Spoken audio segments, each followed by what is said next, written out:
has just been, not good. I'm so upset. Oh my God. Well, hello.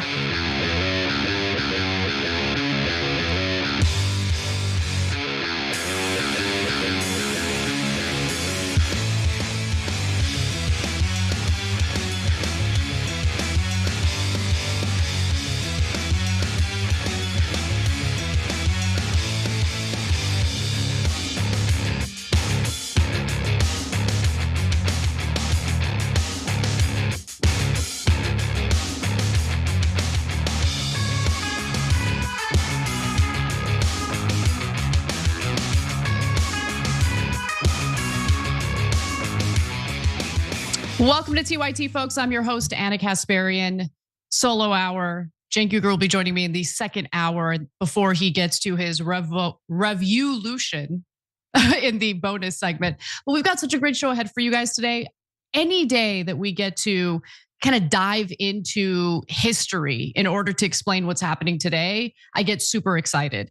And believe it or not, the story that I'm most excited about has to do with something Hillary Clinton said, of all people. Now, I don't agree with what she said, but that makes the segment even better. So I'll be talking about her comments at a conference recently, and the way that Hillary Clinton as a human being actually devolved, and I'll provide some evidence of that. We're also going to kind of jump into what's transpiring with our current economic situation here in the United States and what Trump has to say about it. Remember, one of the main reasons why he won the popular vote is because he said that he was going to be the cop that stops it. He's going to be the one that ends inflation. But a lot of Americans are leaning into credit cards in order to make ends meet. So we'll give you some stats on that.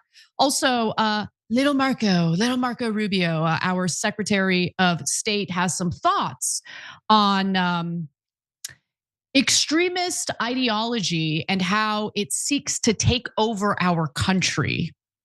It's really interesting who he's pointing fingers at. So we'll talk about that.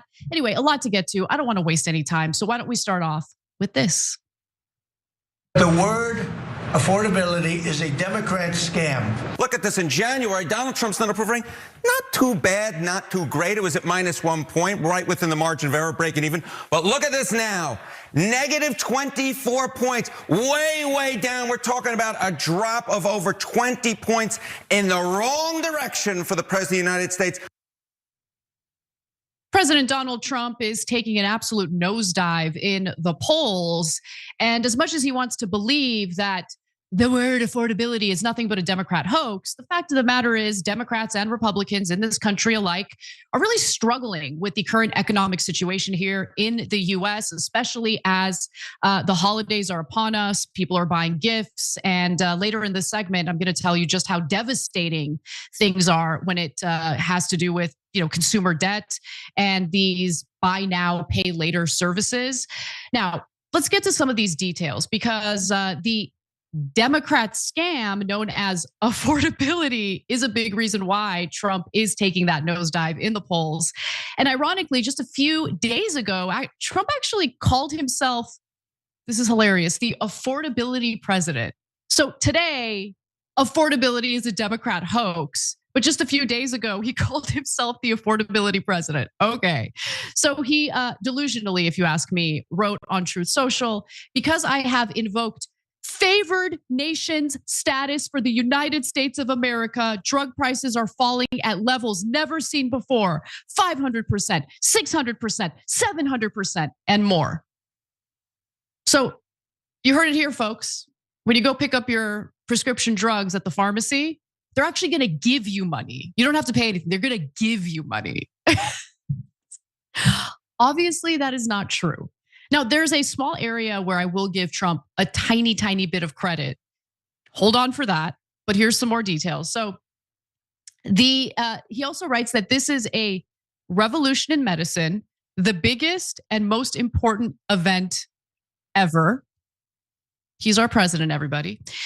If this story is properly told, we should win the midterm elections in record numbers. I am the affordability president. Talk loudly and proudly, President DJT. Now, look, the thing about lying to the American people is that if you're sophisticated enough, you can definitely manipulate people. Not everybody, but some people will be easily manipulated because they operate based on tribal politics. They want to root for their guy. And, our media really doesn't do a great job digging into the numbers, the stats, and what the reality is on the ground. But when it comes to the economy and Americans' pocketbooks, you better believe they know what's going on, right? Because we see the prices at the grocery stores. We know how much debt we're in because we're not making enough of a living in order to live off those wages, and we have to charge things on credit cards. Everyone knows what the economic situation is on the ground here in the United States. The housing crisis is still very much a crisis. It is nearly impossible for young families to purchase a home, which was one of the only ways that Americans were able to build wealth in this country. That opportunity snatched away, and there hasn't really been any actual solutions, even proposed or presented by the Trump administration. So this is the one area in which Trump's lies, his fibs, his nonsense, and he is a great marketer. He knows how to market himself, but it's not going to save him in this specific scenario because the economy touches all of us. There's no escape from it. So let's get to some more details about what's happening here, because Trump thinks that Americans are stupid, if you ask me. I mean, lying to our faces about what we're experiencing with the economy and thinking we're going to believe it means he thinks we're stupid. But obviously we're not. Now, putting that aside, the Trump administration is working, at least he claims, to achieve what's known as favored nations status for the United States. Now, that is important, and I'll explain what that is. So the idea behind this designation is that it would prevent pharmaceutical companies from price gouging Americans compared to what other developed nations are paying for the exact same drugs. So I'll give you a specific example. One brand of asthma inhaler, for example, runs $248 per 30 puffs in the US and just $49 in France. It's quite a disparity, and this has been going on for a very, very long period of time.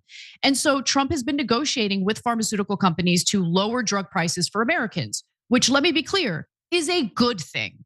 That is a good thing, but there is a catch. Now, if he was able to rein in these pharmaceutical drug companies that rely on our taxpayer dollars for their research and development and essentially force them to charge us what other nations are being charged, that's great. But there's an added layer to this that I don't think is great. Now, what am I talking about? Basically, he is trying to get the pharmaceutical companies to charge other developed nations more for their pharmaceutical drugs. So let's get to the details there. So the Trump administration has promised pharmaceutical companies that they will push to increase drug prices in other countries. And so far, they have succeeded, at least in one case. And I'm sorry to all of our friends over in the UK, but you guys are the victims here. So basically, the UK government will raise the net price it pays for new patented medicines by 25% and revamp a tax program to ease the burden on drug companies. So as I was reading that at first, I was like, oh, ease the burden on, citizens in the UK because now they're going to have to pay 25% more for the drugs. No. The pharmaceutical companies get to charge people in the UK more, as much as 25%. And on top of that, the UK is supposed to agree to rewrite their tax code, I guess, in a way that would be even more beneficial to the pharmaceutical companies. Look, I care about America first. I really do. But I also do not want other people to suffer simply because they're not in our country. They shouldn't be price gouged for pharmaceutical drugs either. So I take issue with that for sure. And remember, I had an interview on this show in which an expert that's been studying this mentioned, the whole favored nations scam really is a scam because what Trump is actually trying to do is get the price of pharmaceutical drugs in other countries to go up. And then we're still paying a lot for pharmaceutical drugs. We're still being price gouged. The only difference is all the other countries are also being price gouged. That doesn't really make me feel better. You know what I'm saying? So let's get to the overall economic situation because overall, things aren't so great for Americans here. They're struggling to afford more than just their medical expenses. So a new Washington Post ABC Ipsos poll found that a majority of Americans say that they're spending more on groceries and utilities than they were a year ago. And Americans were not happy a year ago under Biden. Remember, his economy was something that essentially led to a lot of backlash toward the Biden administration. But things are clearly, according to what people are saying in these polls, even worse now. So also, there's a recent NBC News poll that found that only 30% of voters believe that Trump has lived up to their expectations for tackling inflation and the cost of living. And here are some alarming statistics from MoneyLion, which surveyed Americans to see what their, debt situation looks like. And I knew this was going to be bad because consumer debt just keeps breaking records year after year. That is not good news. So 84% of Americans plan to use credit cards to manage holiday spending, and 30% plan to use buy now, pay later.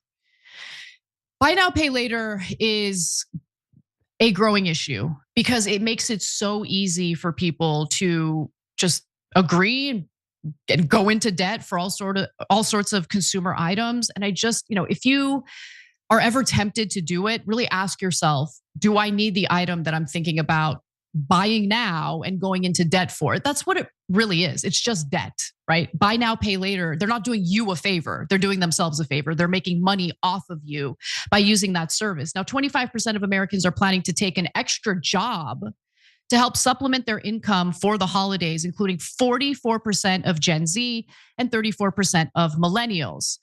Now, Vice President J.D. Vance appears to be more aware and a little more caring about this issue than Donald Trump has been. At least that's what his messaging would indicate. On one hand, you have Trump arguing that this is a Democrat hoax. J.D. Vance is like, maybe I don't go in that direction. Maybe I at least acknowledge the pain that Americans are experiencing. Now, he doesn't really offer any solutions for it, but he does say we need to focus on the home front. Elaborate on that a little, JD. What do you mean we need to focus on the home front? Do you mean maybe we stop going into more debt to provide Israel with weapons to steal land from various Middle Eastern countries and commit atrocities against the Palestinian people? Is that what you're referring to? Let me continue. Here's what else he says. The president has done a lot that has already paid off in lower interest rates and lower inflation. We are experiencing the beginning stages of stagflation. Okay, unemployment is increasing. And you have the Federal Reserve, lowering interest rates. It hasn't been a massive cut in interest rates, but we all know what happens if the Federal Reserve cuts the interest rates preemptively or too soon. That is going to heat up the economy even more. So right now, we have rising unemployment, but we also have rising inflation. Inflation in the last reports is at 3%, which isn't good. And the Federal Reserve lowering interest rates didn't really help with the inflationary situation. So saying that Trump has already taken action, all he's done is bully Jerome Powell into lowering interest rates. And it didn't work because Americans are still struggling. So, look, I guess better attempt at lying to the American people compared to Trump. He didn't even try. J.D. Vance is at least trying. So I guess A for effort, although he's not being completely honest here. Here's more. Goes on about how we inherited a disaster from Joe Biden and Rome wasn't built in a day. Okay, so we're gonna go ahead and blame others for the failures of our administration. We're going to keep on working to make a decent life affordable in this country, and that's the metric by which we'll ultimately be judged in 2026 and beyond. How about banning private equity firms and foreign interests from buying up residential real estate? The only people who should be allowed to buy homes in America at this moment, as we have a severe housing shortage, should be Americans. But on top of that, what is the Trump administration doing to spur more construction for housing? I haven't seen anything on that at all. Trump is too busy with his crypto schemes and his various business deals with Saudis and other various countries, the Qataris. That's what Trump is up to. Trump is he's getting the bag. Okay, we are not getting the bag as the American people. And really, to say that there's like this intense focus on improving the economic situation for Americans, it's laughable and it's honestly insulting. Now, he also says, or last week he posted that after 4 years of house prices doubling and in some areas tripling, many young people feel priced out of the American dream of homeownership. Wow, congratulations for realizing that. I mean, are you going to do anything about, like, what are you going to do about it? Nothing? Oh, you're just going to acknowledge that it's a problem. Okay. And that's one thing that I really want to emphasize with this story and with anything having to do with the political horse race. Just because a politician simply acknowledges reality should not be like the gold standard of who you should support politically. Okay, you have identified the problem. Congratulations, a 5-year-old at this point can do that. What are you going to do about it? And by the way, this is a criticism I have for prominent political figures on both sides of the political aisle. Leading up to the 2024 election, I was making arguments like this about the Biden administration when they were telling all of us that the economy was fantastic. Oh, GDP, fantastic. The stock market, fantastic. I don't care. For me, what matters is, are people earning decent wages? Are they able to buy a home? Are they able to get married? Are they able to afford having kids if they choose to have kids? These are the real questions we should be asking. Are they able to, work a full-time job, 40 hours a week, not have to take on a second job and make ends meet? Because remember, for all of the grief that SNAP recipients have been getting recently, upward of 60% of them literally work full-time jobs. So we are subsidizing corporations that are not paying them a living wage in this country. We should be more upset about that as opposed to, the thought of our fellow Americans needing a public service like SNAP in order to feed themselves and their families. So there are two big questions here. Will the Trump administration take decisive action to lower prices? And by the way, what would that look like? Harry Enton thinks the answer is no, and here's why. How does this compare to other presidents in their second term at this point in time? Yeah, okay. So, this is one of these great examples where I kind of run out of room on the slide. You sure did. Yeah, I run out of room on the slide. So I just put up the Republican presidents. But look, the only one who's worse for me, either among Republicans or Democrats at this point in his second term, is Richard Nixon. And of course, Richard Nixon had to wave adios amigos goodbye less than a year after this poll was taken. He was at minus 36 points. Trump at minus 24 points. Anywhere you look, this is the second worst for a president of either party at this point in their second term, dating all the way back since the 1940s. Were there any presidents who saw their net approval ratings rise by more than 5 points? Well, guess what, Sarah Sider? You go all the way back since Harry S. Truman. 0 out of 8 times did the president's net approval rating rise by over 5 points. And of course, Donald Trump, right now in Gallup, minus 24 points. He's in the minus teens according to the average. If he does not see a rise of more than 5 points, see you later, that Republican majority. It has never happened. So it would be incredibly challenging for President Trump to increase his poll numbers.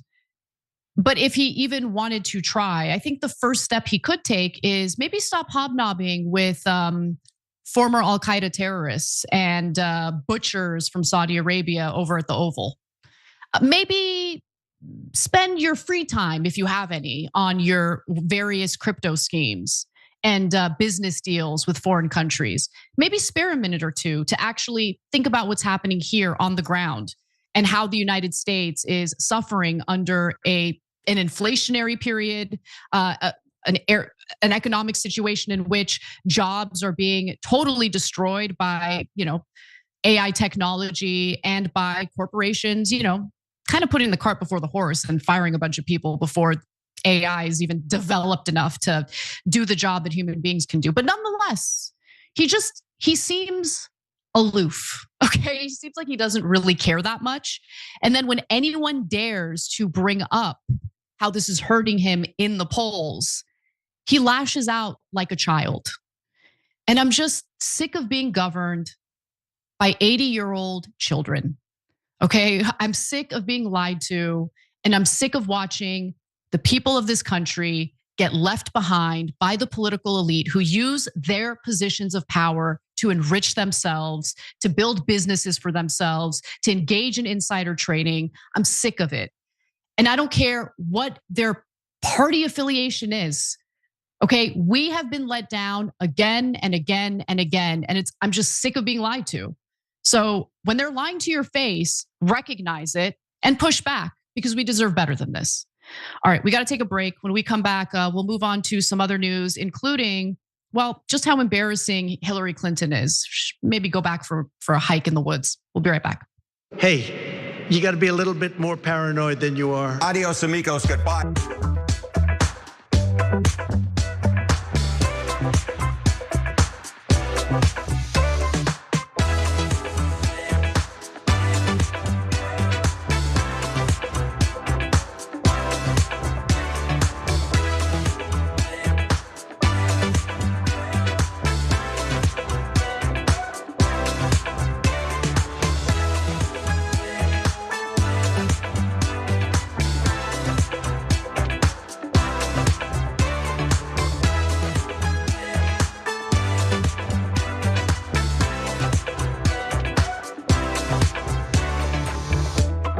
What's up, everyone? Welcome to our first social break of the day. Jack Callahan says, I hope you're feeling better, Anna. I'm not, but I wasn't going to give up my solo hour today, so I'm here. By the way, Cenk will be out tomorrow, so I'll be doing the show solo tomorrow as well. But he'll be here for the second hour today. Let's go to Earthling Dragon, who says, good evening, Anna. Would you consider getting Yanis Varoufakis on to the show? I know he just wrote a book. I watched his interview on Navarro Media.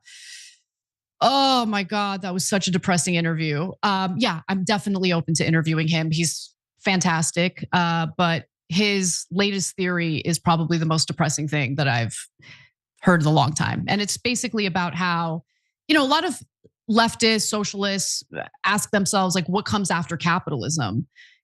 And he thinks that what comes after capitalism is already here, and it's much more difficult to rein in. So check out that interview on Navarro Media. It's really, really good. But yeah, we'll reach out to him and see if he's willing to come on our show for an interview. All right, let's go to Super Chats. We've got Dav Mill, who says, violent criminals have proven they fear not the police, the courts, or the jury. Therefore, they must learn to fear their victims. Lieutenant Colonel Jeff Cooper, Principles of Self-Defense, Romulus. Oh, this is a comment from who used to be Romulus, now is Dav Mill. I don't know if you're talking about that story out of Los Angeles that is infuriating.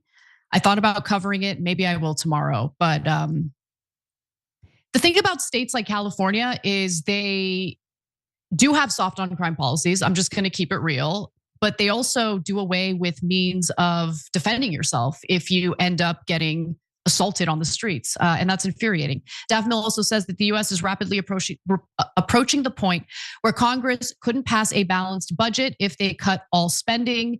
Interest on the debt will overtake incoming revenue. I mean, interest on the debt is already costing us $1 trillion a year. That is insane. That's insane. But it's okay. Let's continue, putting ourselves in even more debt to provide weapons of war to foreign countries.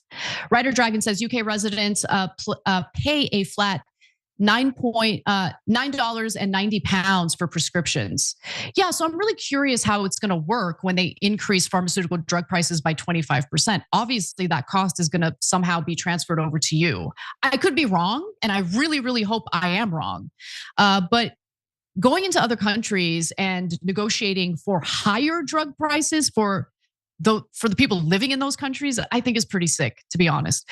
Gargoyle Dragon says, the message for the next Democratic nominee should be, I'm going after business and the rich, whether they gave to me or not. How about we don't vote for people who take money from, the very corporate interests who have gotten us into a situation where it looks like we have more of a uniparty than anything else. Anyway, let's get back to the show. See you there.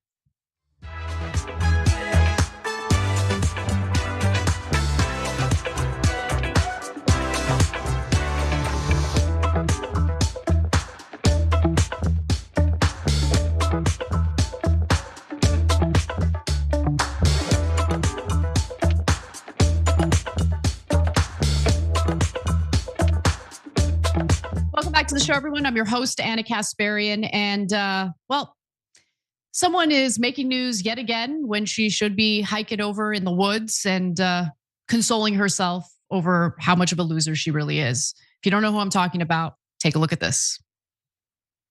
More than 50% of young people in America get their news from social media. They are seeing short form videos, some of them totally made up, some of them not at all representing what they claim to be showing. And that's where they get their information.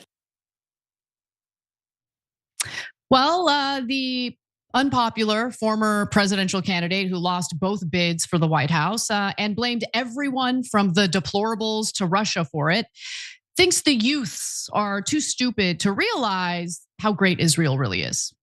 That's what she was saying at some conference she was at recently. And there is more from this embarrassing commentary. Why don't we take a look at that? And then we'll look at reality, since Hillary Clinton pretends like she cares about it. They were getting their information from social media, particularly TikTok. That is where they were learning about what happened on October 7th, what happened in the days, weeks, and months to follow.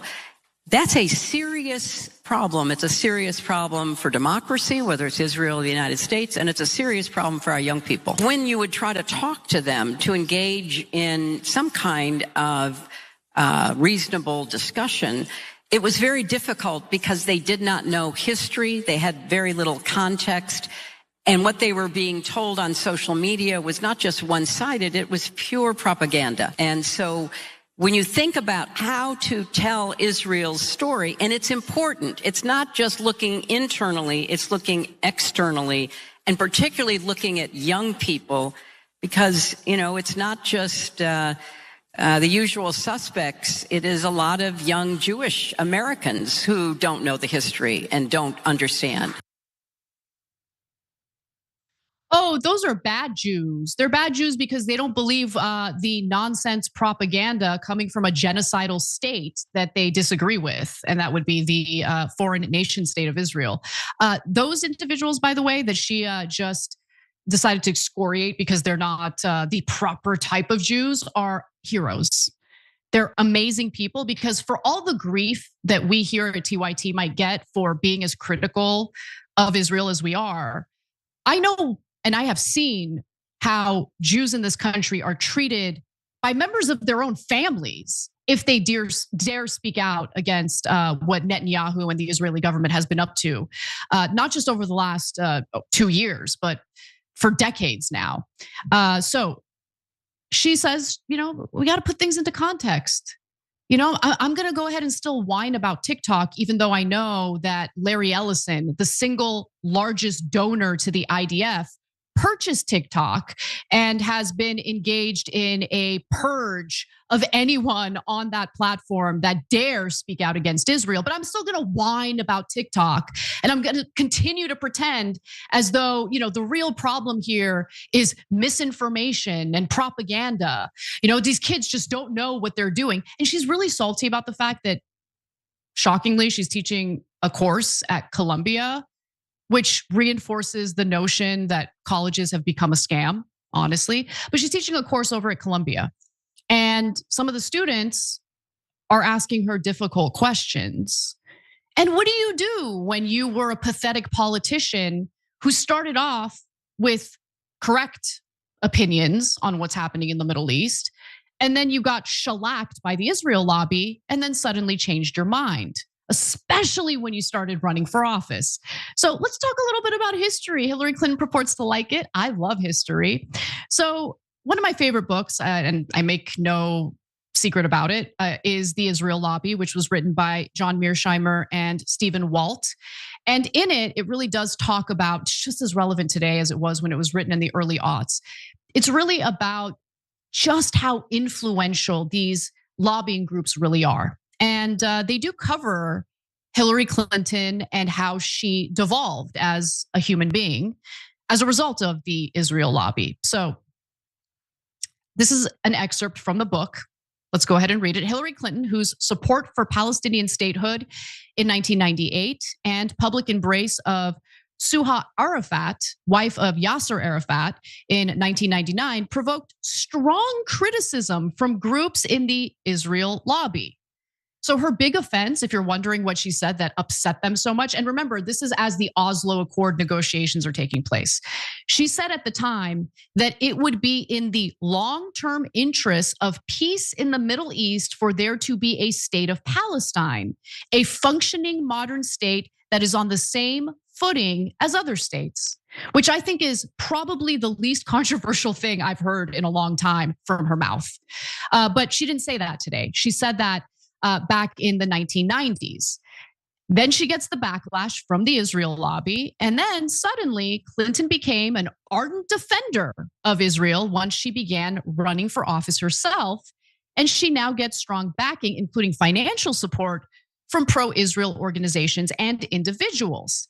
After Clinton appeared at a pro-Israel rally in July of 2006 and expressed strong support for Israel's highly destructive war against Lebanon, Helen Friedman, executive director of the hardline Americans for a Safe Israel, declared, "I thought her remarks were very good, especially in light of her history. And we can't forget her kiss to Suha." So I want to make it very clear that Hillary Clinton is the political version of a prostitute. Her values don't exist. I don't even know what her values are because everything can be bought with Hillary Clinton. I want to run for a Senate seat, so I'm going to go from advocating for a Palestinian state to getting down on my knees and pleasuring the Israel lobby so they give me the money that I want to run for office. And on top of that, I don't have to worry about them attacking me and making it a little more difficult for me to win the election. That's who Hillary Clinton is. Does she like that history? That's not a TikTok video, that's real life. Let's give you a little more real life here. So let's see what Israel has been up to, because look, she's right. I want to make sure that people are fully informed about what Israel is up to. I don't want them to simply rely on short form videos on social media. So let me add to it by giving you a lengthier argument and some news about what's been going on lately. So let's start with the torture of Palestinian hostages and the individuals that they have detained over in Israel without any charges, any trial, meaning they are hostages. So with that in mind, let's take a look. So a Palestinian photojournalist was killed by an Israeli drone attack in Khan Yunis, southern Gaza on Tuesday as the IDF. Israel has now returned 195 bodies as part of the ceasefire deal. They are so badly decomposed that just a quarter have been identified. A grisly and heart-rending job for the local forensics team. With all Gaza's specialist labs destroyed by war, they must do the job by hand. Doctors say many of the bodies bear signs of torture, abuse, and execution. This man died blindfolded. Another with his hands bound behind his back. There was decomposition in the bodies. There were also gunshots on the chest and head, in addition to fractures in the skull and legs. Nida has found her father's body. She can't believe what she's seeing. The bodies were mutilated and showed clear signs of torture, including my father, whose arms were amputated, with torture marks on his legs. He was in terrible condition, so I had to identify him from his clothes, his teeth, and an old scar on his forehead. Imagine witnessing a parent's corpse looking like that, knowing that it's been tortured like that. And that's just one anecdote, one story, one woman who had to witness her father's body in that type of condition. Now there are literal teenagers, Palestinian teenagers who have experienced the torture. They've seen the torture firsthand. And the 15-year-old that you're about to hear from in this PBS NewsHour piece, it's not a TikTok video, Hillary. It's not a TikTok video. He's going to explain how he was not only arrested 3 separate times without charge. While he was detained, he saw horrors that he's about to describe. Take a look at that. Adel, whose name we've changed to protect his identity, is just 15. He's been arrested 3 times since he was 13, and last year was shot in the legs by an Israeli soldier, needing multiple surgeries. He says after October 7th, the child managers meant to monitor their treatment in jail were dismissed, and new guards raided their cells nightly. They took us out to the yard and went into the cells, where they took all our clothes and left nothing. Later, they started invading the adult department, where they beat and tortured them.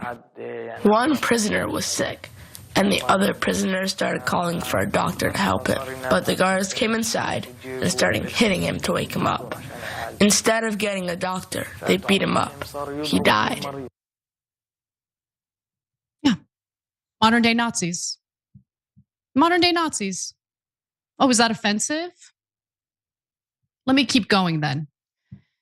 So that was reporting from last month. But now there's been a new UN report in regard to torture that's being used as a weapon of war by the Israelis. This is one of the headlines covering it. Israel has de facto state policy of organized torture, says UN report. Committee highlights allegations including dog attacks and sexual violence, which we have actually seen on surveillance footage, raising concern about impunity for war crimes. Well, Israel has always been met with impunity because unfortunately, Israel has complete control of the US government. And as a result, the US government continues to provide cover for Israel's war crimes at the UN, especially when there are UN Security Council votes to sanction Israel, and the US immediately comes in and vetoes it. So let's get into the details of this report and what it indicates. And is this a lengthy enough video for Hillary Clinton, or is this also considered short form TikTok misinformation? So the report, the UN Committee on Torture expressed deep concern over allegations of repeated severe beatings, dog attacks, electrocution, waterboarding, use of prolonged stress positions, and sexual violence.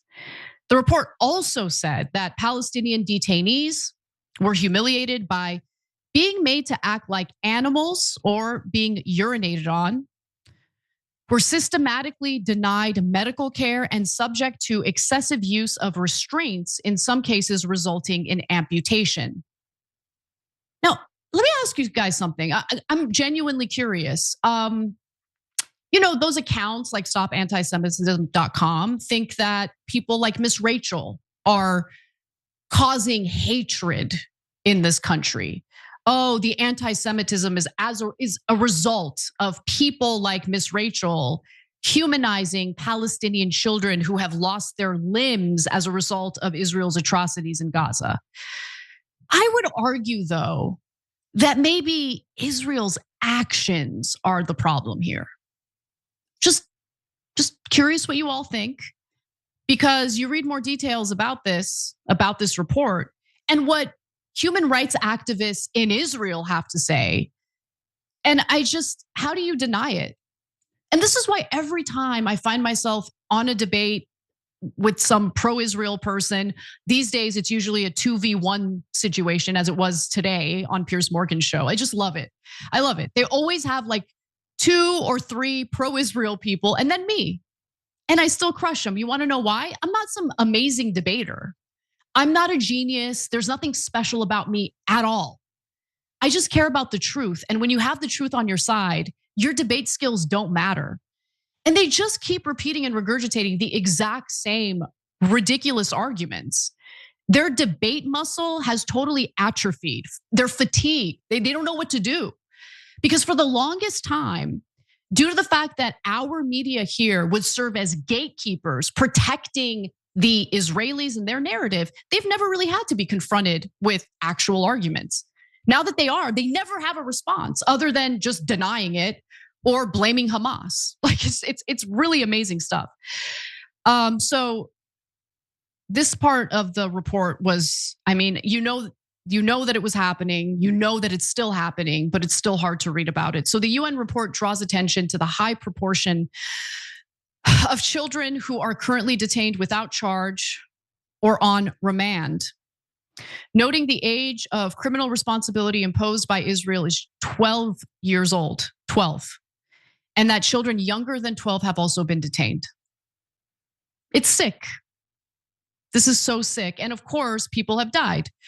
The report reveals that 75 Palestinians have died in detainment over the last 2 years of this genocide. And it also found the death toll to be abnormally high and appears to have exclusively affected the Palestinian detainee population. It notes that to date, no state officials have been held responsible or accountable for such deaths. And that's one of the greatest injustices. I mean, when you see that these individuals who are carrying out such vile acts are met with impunity, it makes you want to give up, but you can't give up. You can't, because allowing this to stand, being an ally to a country that carries this out, is not a good look for America, for our country, for the American people. And I know that most Americans are waking up to this, and that's what has people like Hillary Clinton so upset.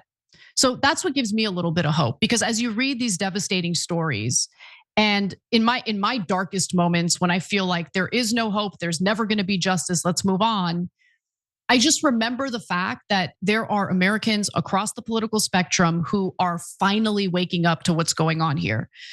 So Israel also slaughtered yet another journalist in Gaza. By the way, they're still not allowing international journalists into the Gaza Strip to do independent reporting. The only journalists who are allowed in are absolute suckers who are being led by IDF soldiers. But nonetheless, they have killed a photojournalist by the name of Mahmoud Wadi, whose life was robbed from him by IDF soldiers carrying out a drone strike on his tent.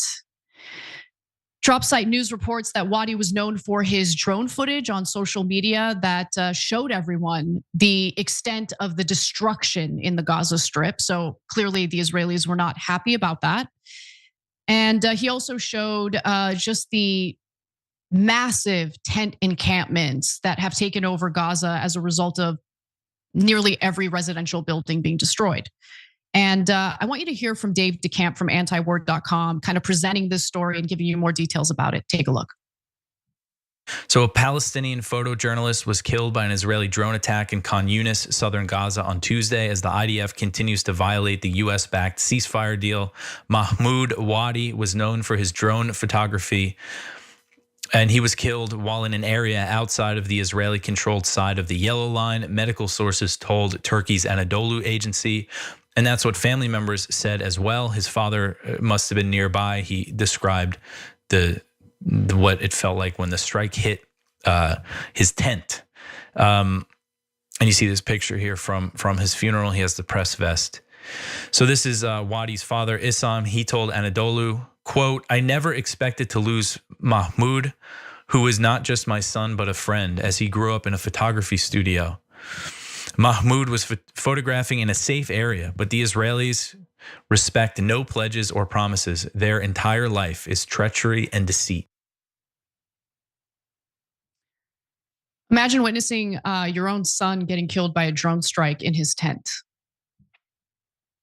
The Israeli military has killed over 260 journalists and media workers in Gaza over the past 2 years in what is the deadliest conflict, genocide, for journalists in modern history. And that's not TikTok, Hillary. Again, that's real life. In addition to that, the Associated Press reported that the Israeli military killed another Palestinian near the Bourji near a refugee camp in central Gaza. Okay, so there is no ceasefire. They just wanted us to stop talking about it. And I'm not going to do that. We're going to keep talking about it, and we're going to keep covering these atrocities. And Larry Ellison can go ahead and buy TikTok.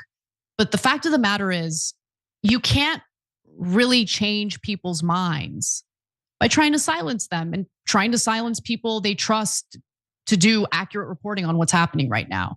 And I'll just end on one more data point, because I don't want this to be memory hold. Remember when Israeli publications obtained leaked IDF data about the casualties in Gaza? If you do remember, great. If you don't, let me remind you. Israeli army database suggests at least 83% of Gaza dead were civilians. That was reported by 972 magazine. That's an Israeli paper. Classified intelligence for May reveals Israel believed it had killed some 8,900 militants in its attacks on Gaza, indicating a portion of civilian slaughter with few parallels in modern warfare, a joint investigation finds.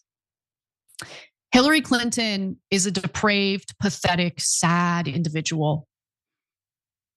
She lost both presidential bids because people can see through her.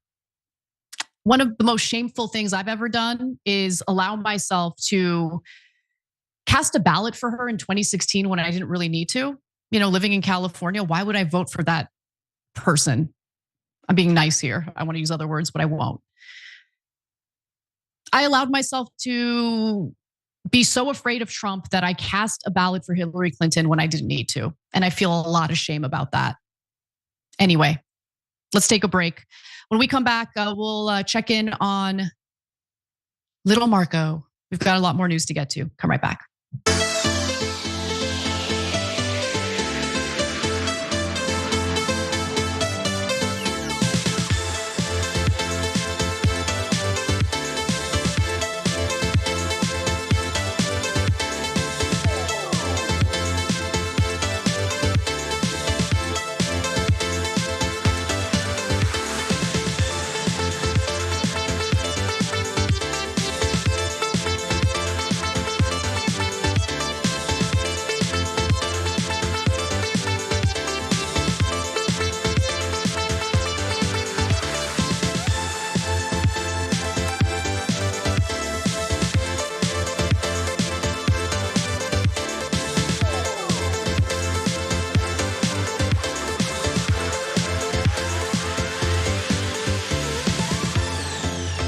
What's up, everyone? Welcome back to our social break. Mongoose Dragon says, next visit to the pharmacy, just tell them DJT sent you.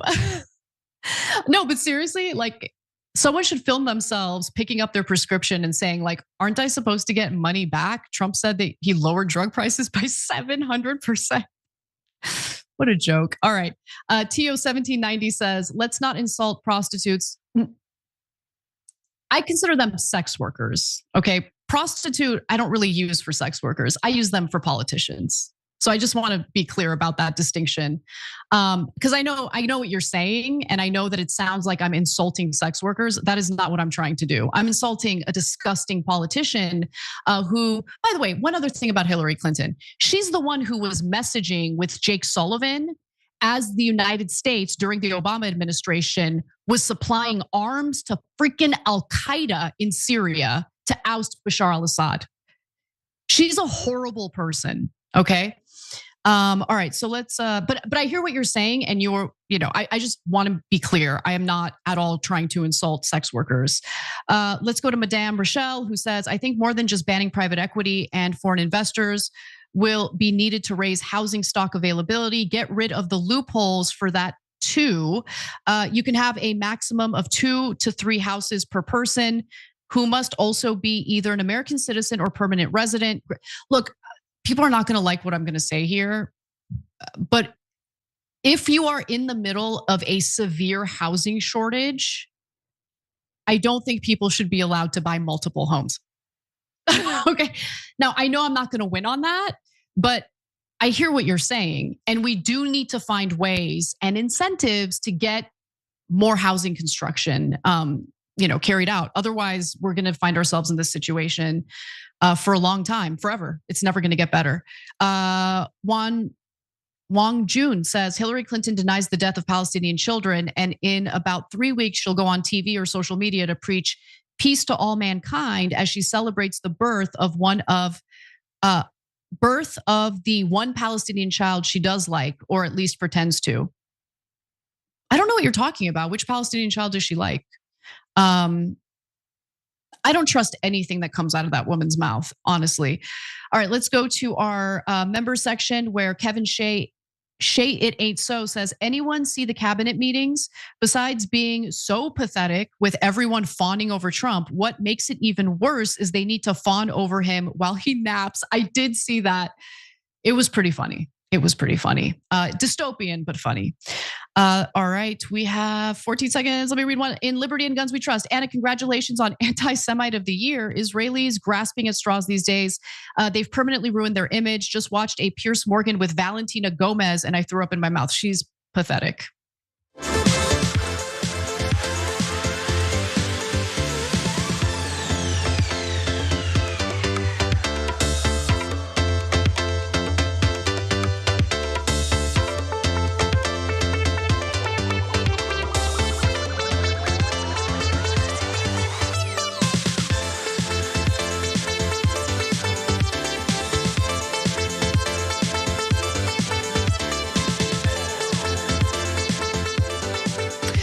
Listen, I'm not joking when I'm talking about how much of a problem inflation is. With prices going up on everything, why don't you save some money on your phone bill? Hello. And we can help you do that with Mobile Noble. Okay. We have partnered with Mobile Noble, so you no longer have to get ripped off by big wireless. Noble Mobile is the only cell phone plan that pays you to use your phone less. Get unlimited data for just $50 a month. That is a steal. But the real game changer is the cash back you get for your unused data, which if you have unused data, that's kind of miraculous, honestly. How do you even make that happen? But if you do manage to use your data less than you expect, you will get some money back. And you might be asking, is the money real? Yeah, definitely. What can I do with it? Well, you can do whatever you want with it. So if you're interested in learning more, just stop letting big wireless rip you off and make a fortune from your unused data. Switch to Noble Mobile by visiting tyt.com/switch. That's tyt.com/switch. All right, let's get to our next story. All right, so I wanted to talk a little bit about Marco Rubio and what he thinks we Americans should be very, very scared about. The notion that somehow radical Islam would be comfortable with simply controlling some province in Iraq or Syria is just not borne out by history. Radical Islam has shown that their desire is not simply to occupy one part of the world and be happy with their own little caliphate. They want to expand. It's revolutionary in its nature. It seeks to expand and control more territories and more people.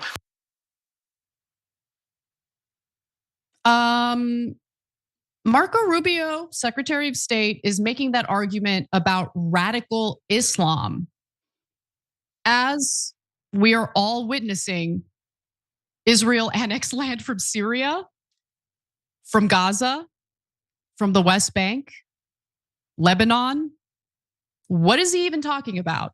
But guys, see, this is how the United States government, which is occupied by the Israeli government, works.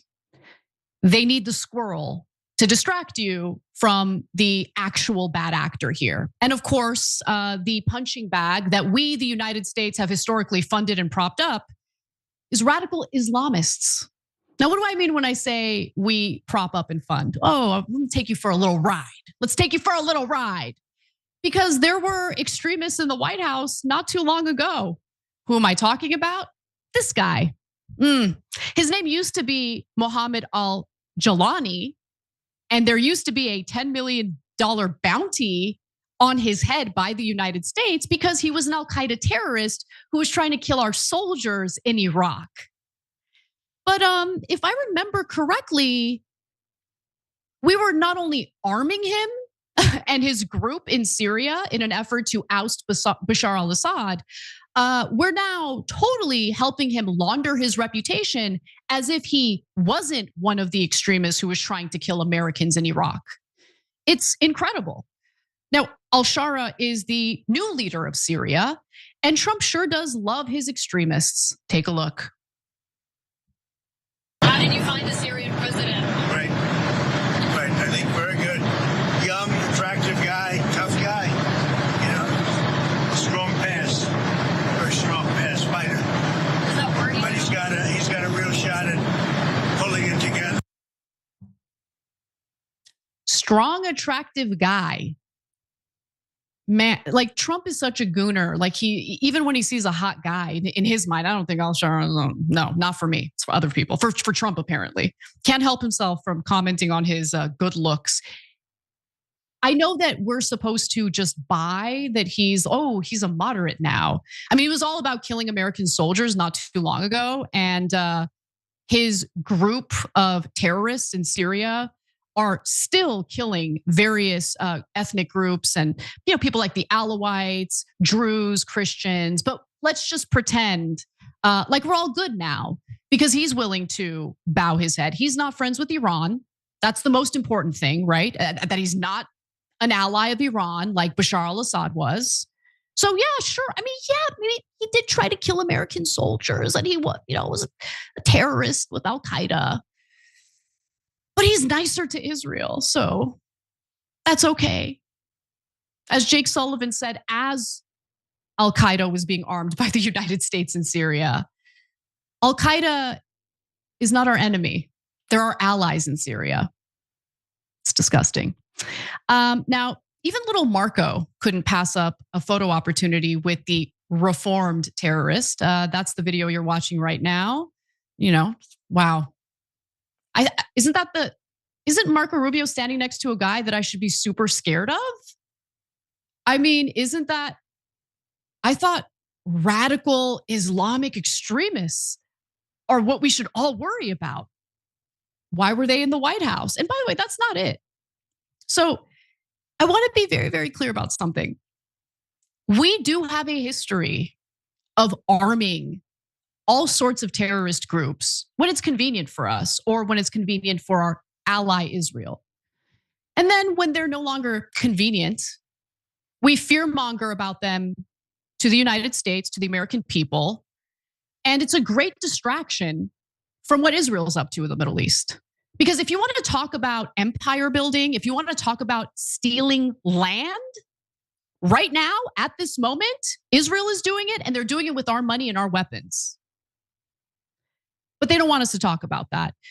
Okay, so I'll talk about Muslim extremists. That's okay. If they want me to do that, I'll do that. So why don't we talk about the other Muslim extremist that was in the White House just recently? And that's the butcher, better known as Mohammed bin Salman, the very man who ordered the assassination and dismemberment of US resident and Washington Post journalist Jamal Khashoggi in 2018. He recently visited the White House, and man, Trump really gets fired up if his favorite terrorist is being asked difficult questions from American journalists. Take a look.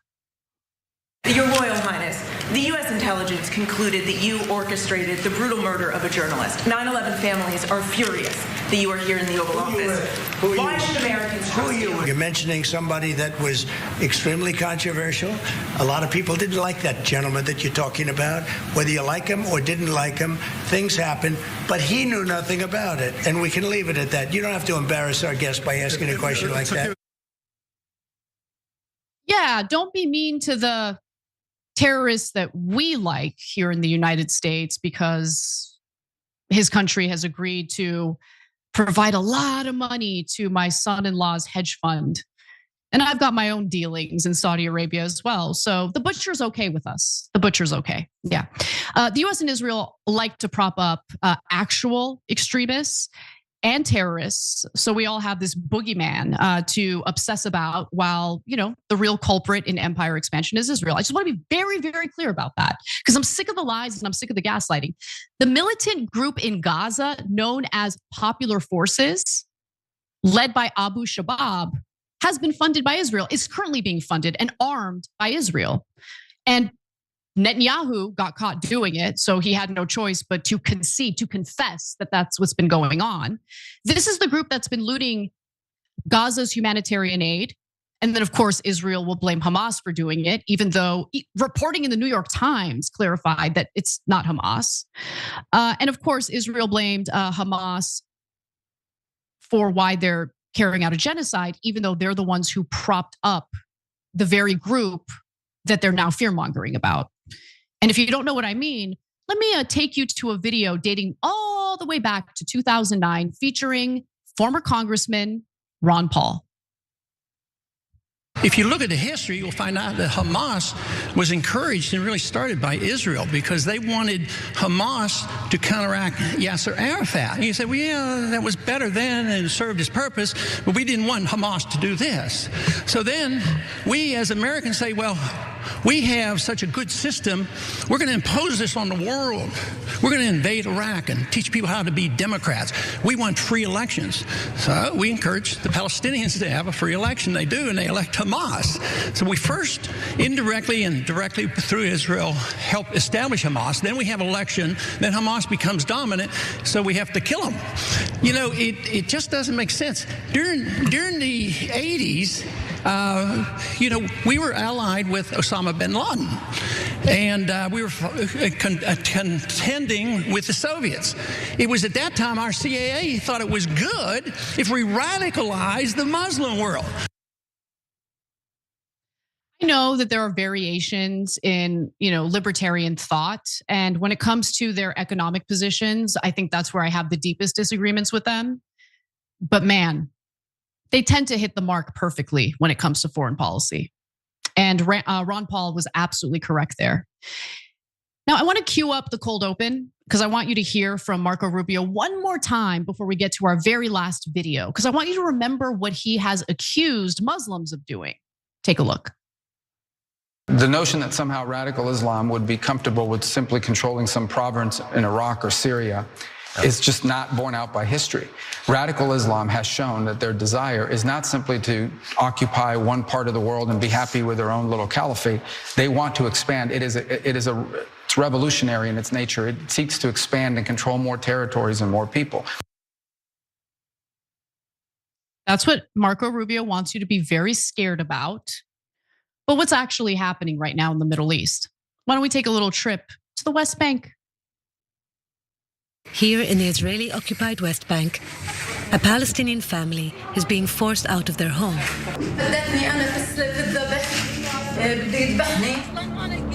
The family say they are being threatened by a Jewish settler. The person the Shtaya family accuse of leading the violence against them is this settler, Moshe Sharvit.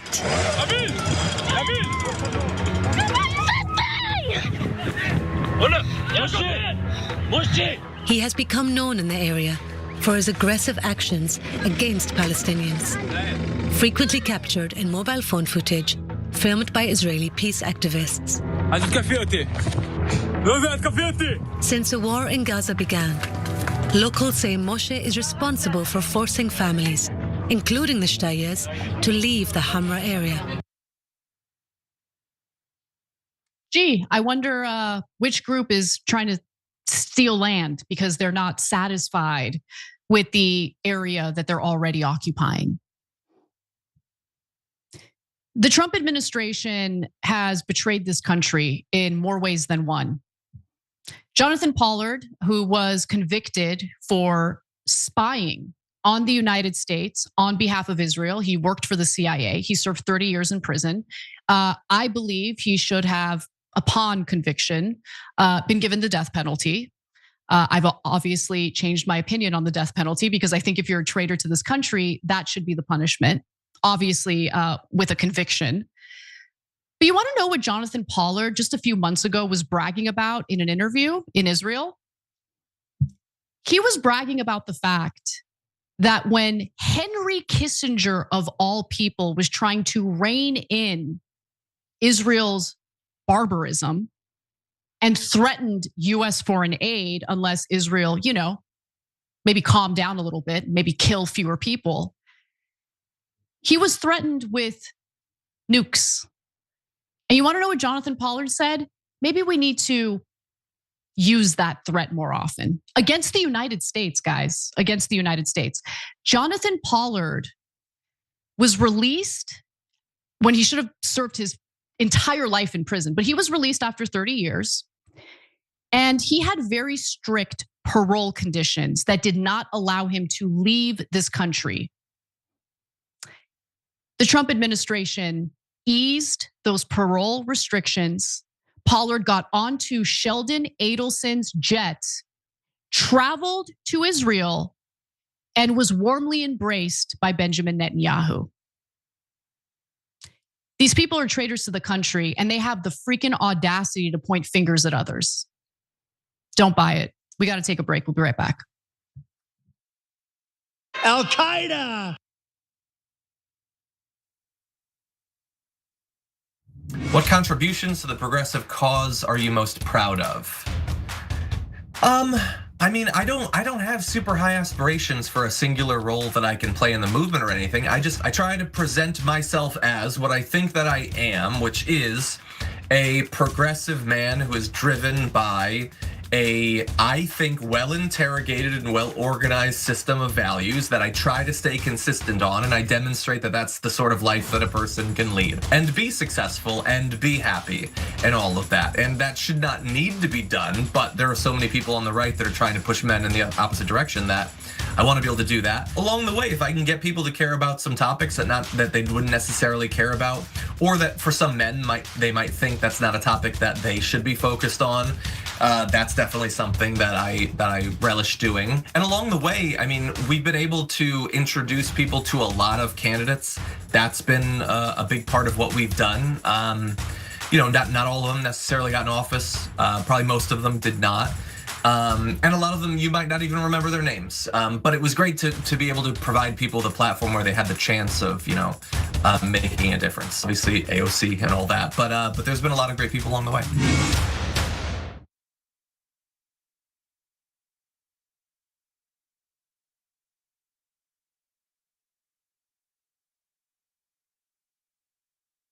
In the bonus episode for the members, we do some inside baseball. We're gonna look at John's desk. Nice little spaceship here. Nerd, but it is kind of look cool. Who has Legos? Oh no, he's taking apart a keyboard. Who has a mouse pad that's this big? He's got a dog with a nose that you can hang something on. You know what this desk screams to me? Nerd. And that's how we like him. We love Johnny Pie. He's got his own personality like everybody does at TYT. Come meet us all in the bonus episodes. TYT.com/team. David Sorrell, Nina Turner. Is Adam Green drop by? Charlemagne. Congressman, great to have you. It's great to be with you, Chang. Your show is a great thing. You're informing people. A lot of the shows that I live on, my CNN, my MSNBC, and even Fox, and any of the other shows, NPR, they are so quick to decide that they know what this building means today. The one thing that I hate that politicians do, they talk about the people they should be talking to. Do they have any idea that they're the establishment and that they're hated? Or do they not realize that at all? People are so deeply in their little universe. I think it's very easy to not really question what you're doing. Voters have a right to ask questions of any nominee, whether they're independent, Republican, or Democrat. The system is duopoly that suppresses competition. How is it the year 2024 and we're still like, maybe they'll talk about paid medical? Like, how is that like at one level it's like, good, what we're talking about it now. You're like, it's 2024. And that's always been the critique, your critique of us is, well, you guys give good speeches, you put out good tweets, but you're not wielding actual power. Now we're starting to. My favorite news platform by far. It's not even close. It's about a country and a principle, and that's what you and I both worked to achieve. And I'm so glad that at least half the battle has now been won. If you want to go really hear what's going on honestly, you should tune into the Young Turks. Thanks for doing such a great job. Please keep it up. Hang tough. Yeah. That makes me so happy. Oh, I like making that. I didn't know about that. This is a happy experience. You're welcome, YouTube. Join the Dragon Squad by becoming a YouTube channel member. Click the join button below or sign up on tyt.com/join to get access to fun emojis, a member-only chat, exclusive shop TYT designs, ad-free watching, and so many other amazing perks. Plus, you get bragging rights for being part of the coolest community on the internet and help us drive real, positive change in the world. The Dragon Squad awaits, so join today.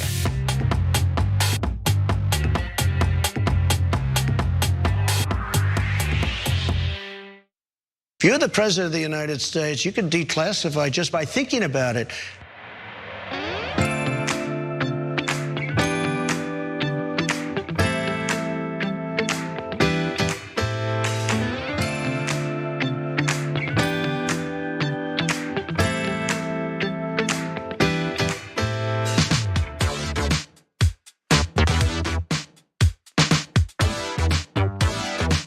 By jumping it.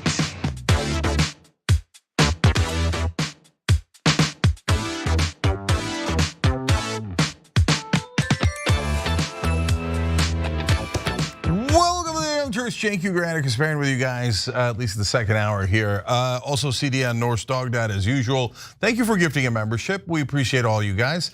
I'm gonna tell you how we appreciate you more in a second, but I gotta tell you first, my God, this hour is going to be awesome. Okay, the OnlyFans story is unbelievable. Jewish Republican story, and where are they gonna put their money? It's a story out of Politico. Amazing, wonderful confessions in there. So make sure you're around for that. So tonight we got somebody running for governor of California who's gonna join us. That should be super interesting. And so on The Revolution, the show that he's joining on at 8 o'clock Eastern, we were doing a campaign about Mohammed Ibrahim. He's a 15-year-old kid who was taken by the Israeli military, put into one of their gulags, one of the worst prisons they have. He lost 30% of his body weight, got scabies, untreated. It was just an epic disaster. And of course, our government doesn't care about Americans at all. So they had to be pushed and pushed. And we asked you guys to help push. We had his uncle on a couple times, Zayad Kadur, who lives, of course, here in America. And oh my God, it happened. They released them. And it was because of pressure from the American side, and they released them on Thanksgiving. So look, we were part of a larger puzzle, and Chris Van Hollen, Senator Van Hollen from Maryland, was amazing, and we love him for that. But guys, every one of you that helped, you made a difference. You made a difference. I love you guys. So thank you for doing that. We appreciate it. Obviously, the Ibrahim family appreciates it deeply. There's a beautiful moment we showed yesterday at 8 o'clock. We have a whole channel dedicated to this now. The Revolution, the U is Y-O-U, get it? Okay, like as in your revolution. So anyways, in that channel, we have every one of the episodes. Make sure you're checking it out, it's on YouTube. And we showed the video of the dad reuniting with his son. It was a beautiful moment. And I wanna thank all of you guys from the bottom of my heart for fighting for that and for getting it. Okay, Casper, let's do it. Well, Dan Bongino is a sad boy. And I want to tell you why. I want to tell you what's been going on with the FBI. It's not just about Bongino. Kash Patel's been having a real rough go at things. And kind of revolves around even right-wing papers now criticizing them. So let's get into the details. Deputy FBI Director Dan Bongino is in his feelings a little bit these days, and he is lashing out publicly following a scathing New York Post piece, pretty damning report, and it was published by someone who's actually a Trump supporter. Her name is Miranda Devine, but she's willing to report the truth to her credit. And so the piece that I'm referring to was something we talked about on the show this week. Damning report labels FBI rudderless ship under Kash Patel, with him and Dan Bongino more concerned with building personal resumes. Now, we shared the initial story with you, but I do want to talk a little bit about the reactions from Bongino in particular, because he's also getting shellacked by members of Trump's base over his role in redacting the Epstein files. In fact, these redactions started taking place way earlier in Trump's second term than most people realize. So, Cenk, your 2 cents before we get to the details. Yeah, so on TYT.com, we're asking you, do you think that Dan Bongino wants to hide or release the files? Now, it seems like after you hear this, it's gonna seem like hide, but then at the end, I'm gonna make a case for maybe it's not. So hang around until the end before you vote. Go ahead. So let's get to the specific excerpts from Miranda Devine's piece, who broke this story in a New York Post column. She says that a troubling new report card on the first 6 months of Patel's leadership, it concludes he is in over his head. I think that's pretty obvious. And his deputy, Dan Bongino, is something of a clown.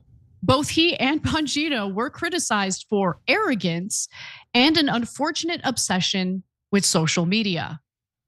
Well, them and corporate media both. One source said they need to stop talking, stop posing, and just be professional. Another said they are spending too much time on social media and public relations and are too often concerned with building their own personal resumes. Now, Devine noted that the alliance, that the alliance concluded their report by advising the notoriously thin-skinned Patel and Bongino to heed their criticism if they want to succeed. But Dan Bongino wasn't really having that. He's been very upset about this reporting. And so he did post about it on social media. I want to give you a little taste. He says, deep state divine strikes again. Miranda loves attacking our reform agenda with gossipy anecdotes from disgruntled former employees because she's like, you guys are incompetent and it's obvious. Like it shows. You have to at least have a little bit of self-awareness. Like this is a woman who voted for Trump and writes for the New York Post. Okay, this isn't Jacobin. Like, what are we doing here? This is not a deep state individual, and we're not talking about disgruntled employees. We didn't even have to hear from anyone from the FBI.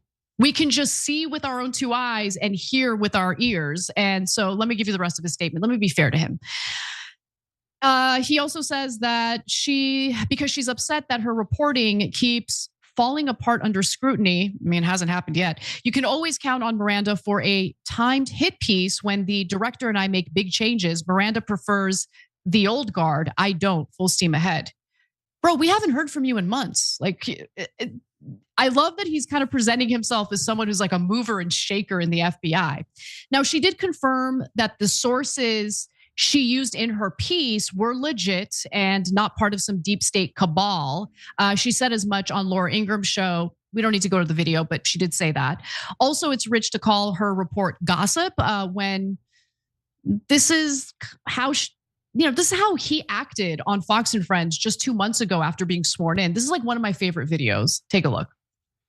I gave up everything for this. I mean, my wife is struggling. I'm not a victim. I'm not Jim Comey. It's fine. I did this and I'm proud I did it. But if you think we're there for tea and crumpets, well, I mean, Cash is there all day. We share it. Our offices are linked. He turns on the faucet. I hear it. He's there. He gets in at like 6 o'clock in the morning. He doesn't leave till 7 at night. I'm in there at 7:30 in the morning. He uses the gym. I work out in my apartment. But I stare at these four walls all day in D.C., by myself, divorced from my wife. Not divorced, but I mean separated, divorced. And it's hard. I mean, we love each other and it's hard to be apart. Okay. Do you want to bring your wife to work? Like, what was that? What? I have to be at work at 7:30 in the morning. I have to look at four walls. I'm divorced from my wife. Not actually divorced, but I have to separate from her to do my job. Like, what is this? Bongino, we didn't need the report from Miranda Devine to know that you're incompetent. Now, before we get to the Epstein files and just how far back the redactions have gone in Trump's second term, thoughts, Jake? Yeah, do you need mommy to hold your hand while you're at work? A lot of I can hear Cash Patel sink. Yeah, what does that prove? Okay, you and Cash Patel are next to each other at the office. You could hear the faucet. And that's why we shouldn't release the Epstein files. Or you are releasing them, and that's why we shouldn't redact them, but you are redacting them. What does the faucet or your wife holding your hand throughout the day have anything to do with any of this? I remember when I did a speech, Anna, at the National Press Club, and I lit into mainstream media back in the day, and they were like horrified by it. They were shocked. And then the lady who runs the National Press Club got up and said, we work really hard. Well, no one asked you how hard you work. The problem is the work you do sucks. It tells everyone, politicians are awesome and honest and they're not corrupted by money. In this case, yeah, brother, I don't give a damn about any of that. Are you gonna release it or are you not gonna release it? That's the question. Exactly. So let's talk about the Epstein files because this was a revelation worth knowing about because last week Bloomberg revealed that Bongino was actually looped into emails revealing the Trump administration's sweeping redactions of the Epstein files. Now, as we all know, things got kind of hot recently with a bipartisan effort to release the Epstein files, and you would think, there's been a cover up taking place. It takes place under Democratic administrations, Republican administrations, but the Trump administration, quite frankly, has done a poor job in being a little more sophisticated and more manipulative when it comes to their cover up. They just made it very obvious. So you're thinking, okay, well then they probably started to in a panic, do redactions fairly recently. But no, that's actually not the case.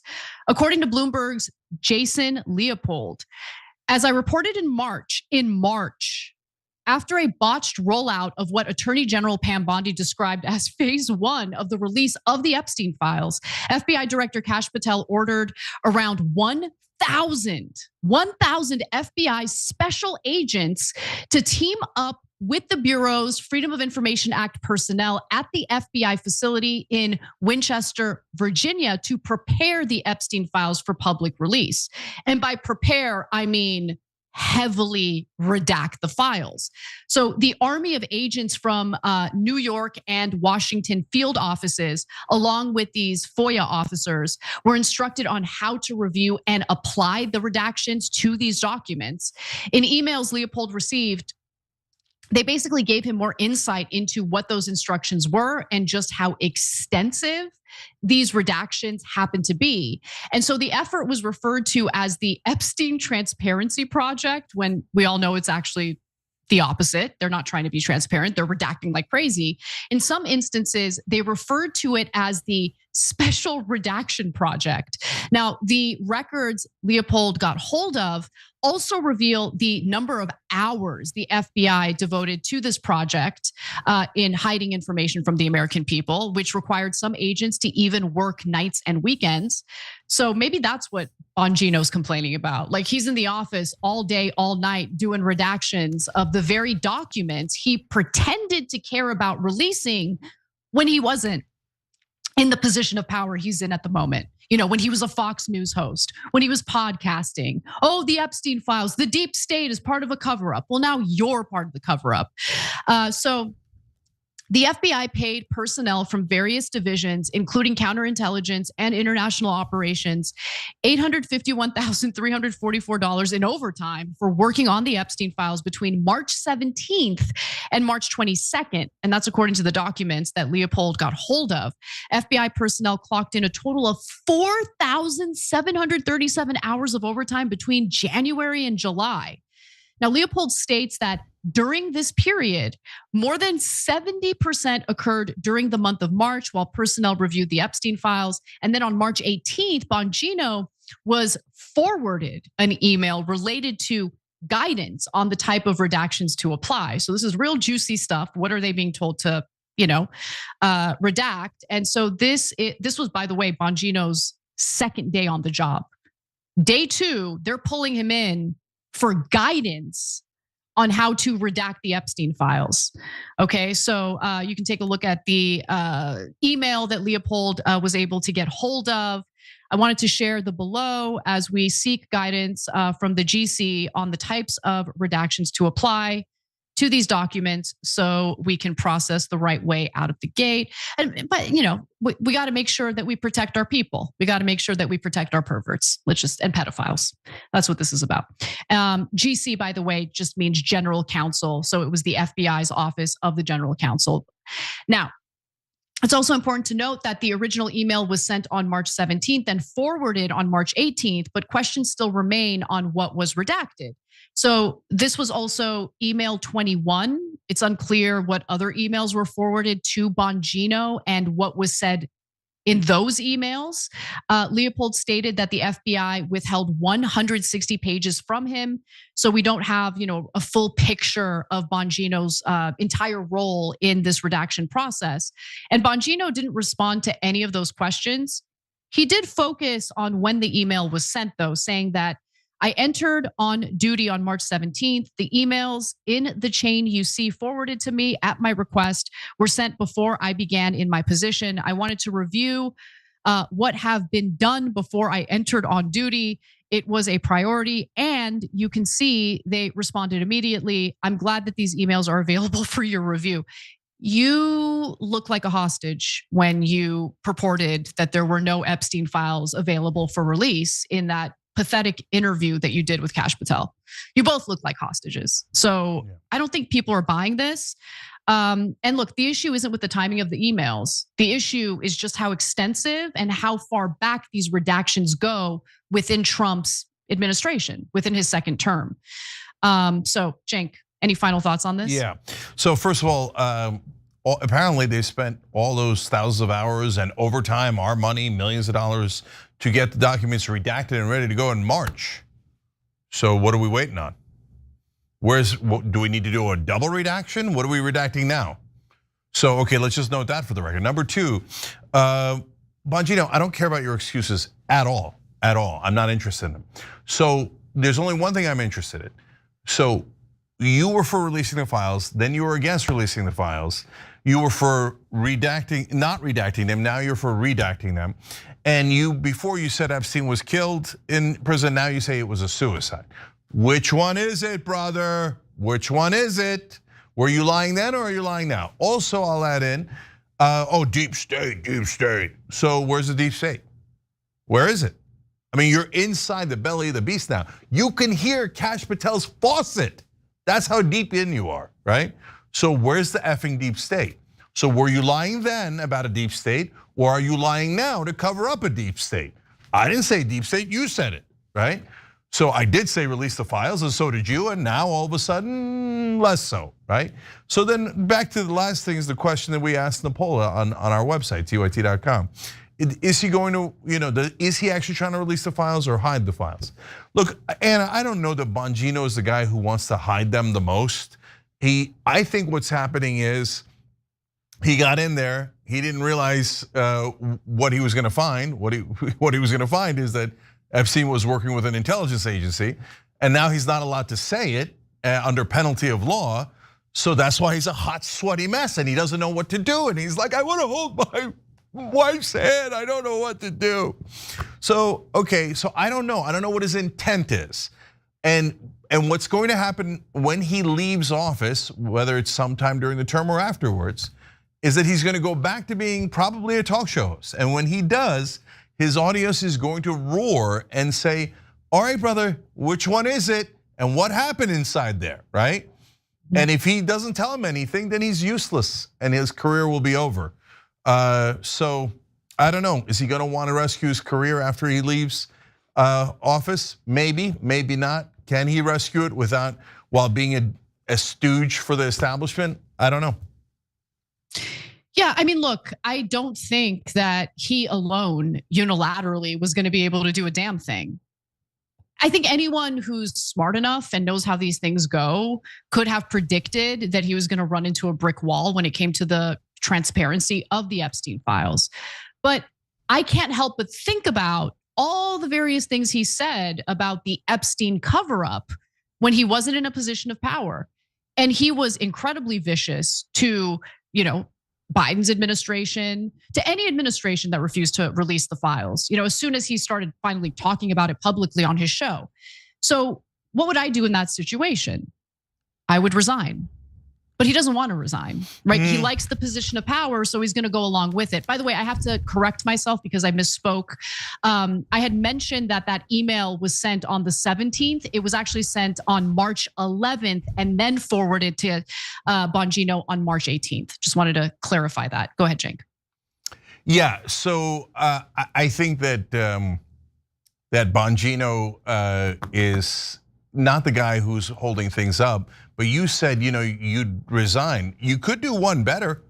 You could pull an Edward Snowden and be an American hero, but that would mean that you would be uncomfortable. And apparently Bongino and Kash love their comfort, so they're not gonna risk being a hero.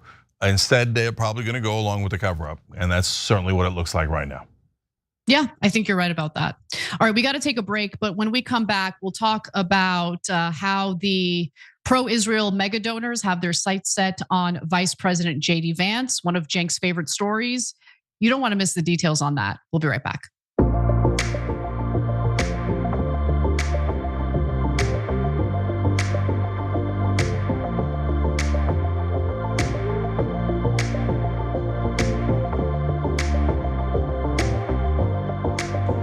All right, let's go to Deb. Let's go to Super Chat first. Deb Mill says people are promoted until they're incompetent. Sometimes in the Trump administration, they're promoted because they're incompetent. DJ Payne 1236 says, when you think you've heard or seen it all in this day and age, it just gets worse. It makes me despise the political corruption even more. Sometimes I have to give myself a break, but I know doing nothing solves nothing. Yeah, it's super frustrating. Today Donald Trump pardoned Henry Cuellar. Why?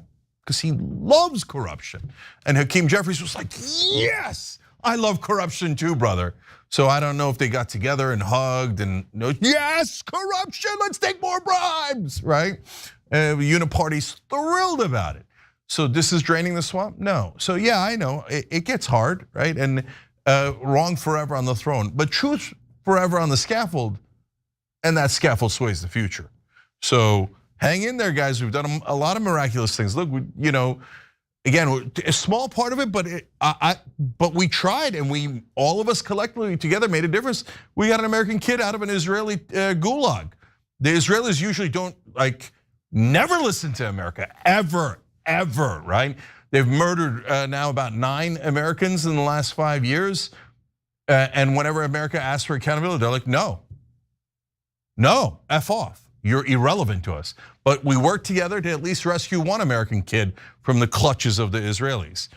Shada Dadan says, too much democracy in our news is a problem for democracy. Hillary Clinton 2025.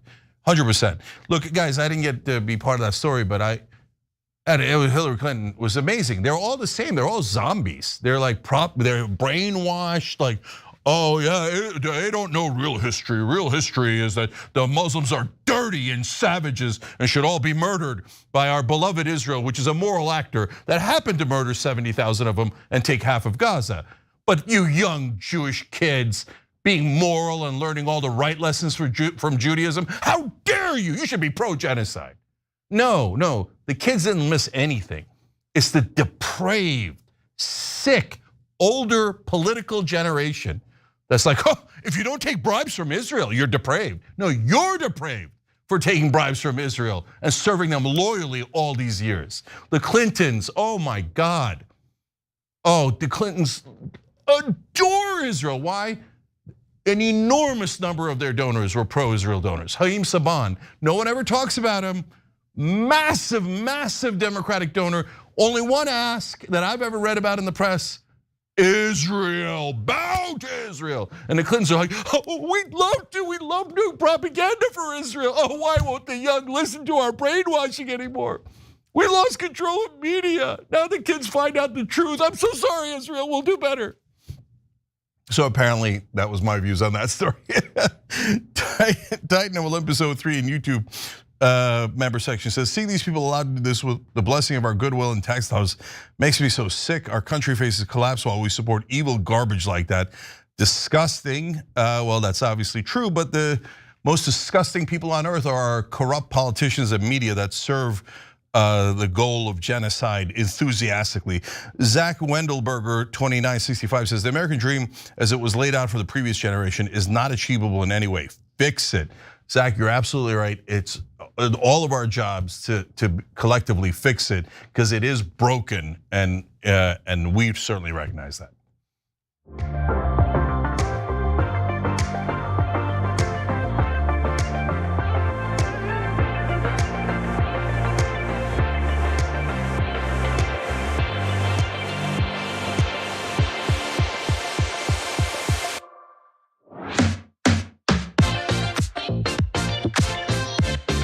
Like jumping it.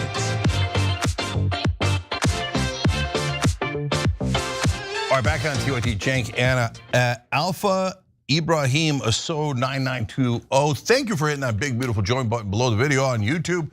Everybody else, you can do it at tyt.com/join. Would we appreciate it? Definitely. Could it be a Christmas present? Sure. Are you gonna get 20% off of shoptyt.com right now if you use the promo code thanks? Yes. Anna, what's next? Well, what's next is this. Sheldon was the greatest influence the Jewish people had in the White House, not only in Trump's time, but in Biden's time and all the other times. He was the person, a one-man State Department for Israel, and we can't say enough about him. Well, in that case, good thing he's dead. Now, billionaire, what's his name? Ronald Lauder stated that mega donor Sheldon Adelson was a one-man State Department for Israel. And now other pro-Israel mega donors are essentially trying to win over Vice President JD Vance. I don't really think they need to do all that much to win him over. I know that people have deluded themselves into thinking that he's actually against US involvement with Israel, at least to the extent that we're involved right now. I don't really believe him, but Cenk, what are your 2 cents? Yeah, Sheldon and Mary Madelsons are cancer in this country, in our politics. They're the most toxic couple, maybe in the history of American politics. I'm gonna explain why in a minute. Are they gonna try to buy JD Vance? Of course! So will he be bought? Almost certainly. But guys, the most amazing part of this story is the confessions. We're gonna read you a bunch of quotes here from Republican Jewish donors about how they plan on purchasing our government. So don't miss that. Yeah, they tell on themselves all the time. Now here's an excerpt from a recent Politico piece diving into this. Nick Musin, a lobbyist and former staffer for Senator Ted Cruz and Senator Tim Scott, said there is a lot of outreach toward Vance from the Jewish donor class over his position on Israel. So they're working overtime to buy him. There's no question about that. Now, Musin stated that he's newer, he's younger, and he doesn't have as much of a track record on Israel. So there's a little less comfort with him, although obviously we are working hard to build those relationships. Now, the piece that I'm referring to is in Politico, titled "Top Jewish Donors Take Stock of GOP Infighting Over Israel and Anti-Semitism." They're getting a little nervous as young conservatives are moving away from just unmitigated support for Israel, regardless of what they're up to, regardless of how they treat America, regardless of how much of our resources go toward their country as they carry out atrocities. Now, according to the report, top pro-Israel donors feel that the Democratic Party has already allowed anti-Semitism to seep into its mainstream.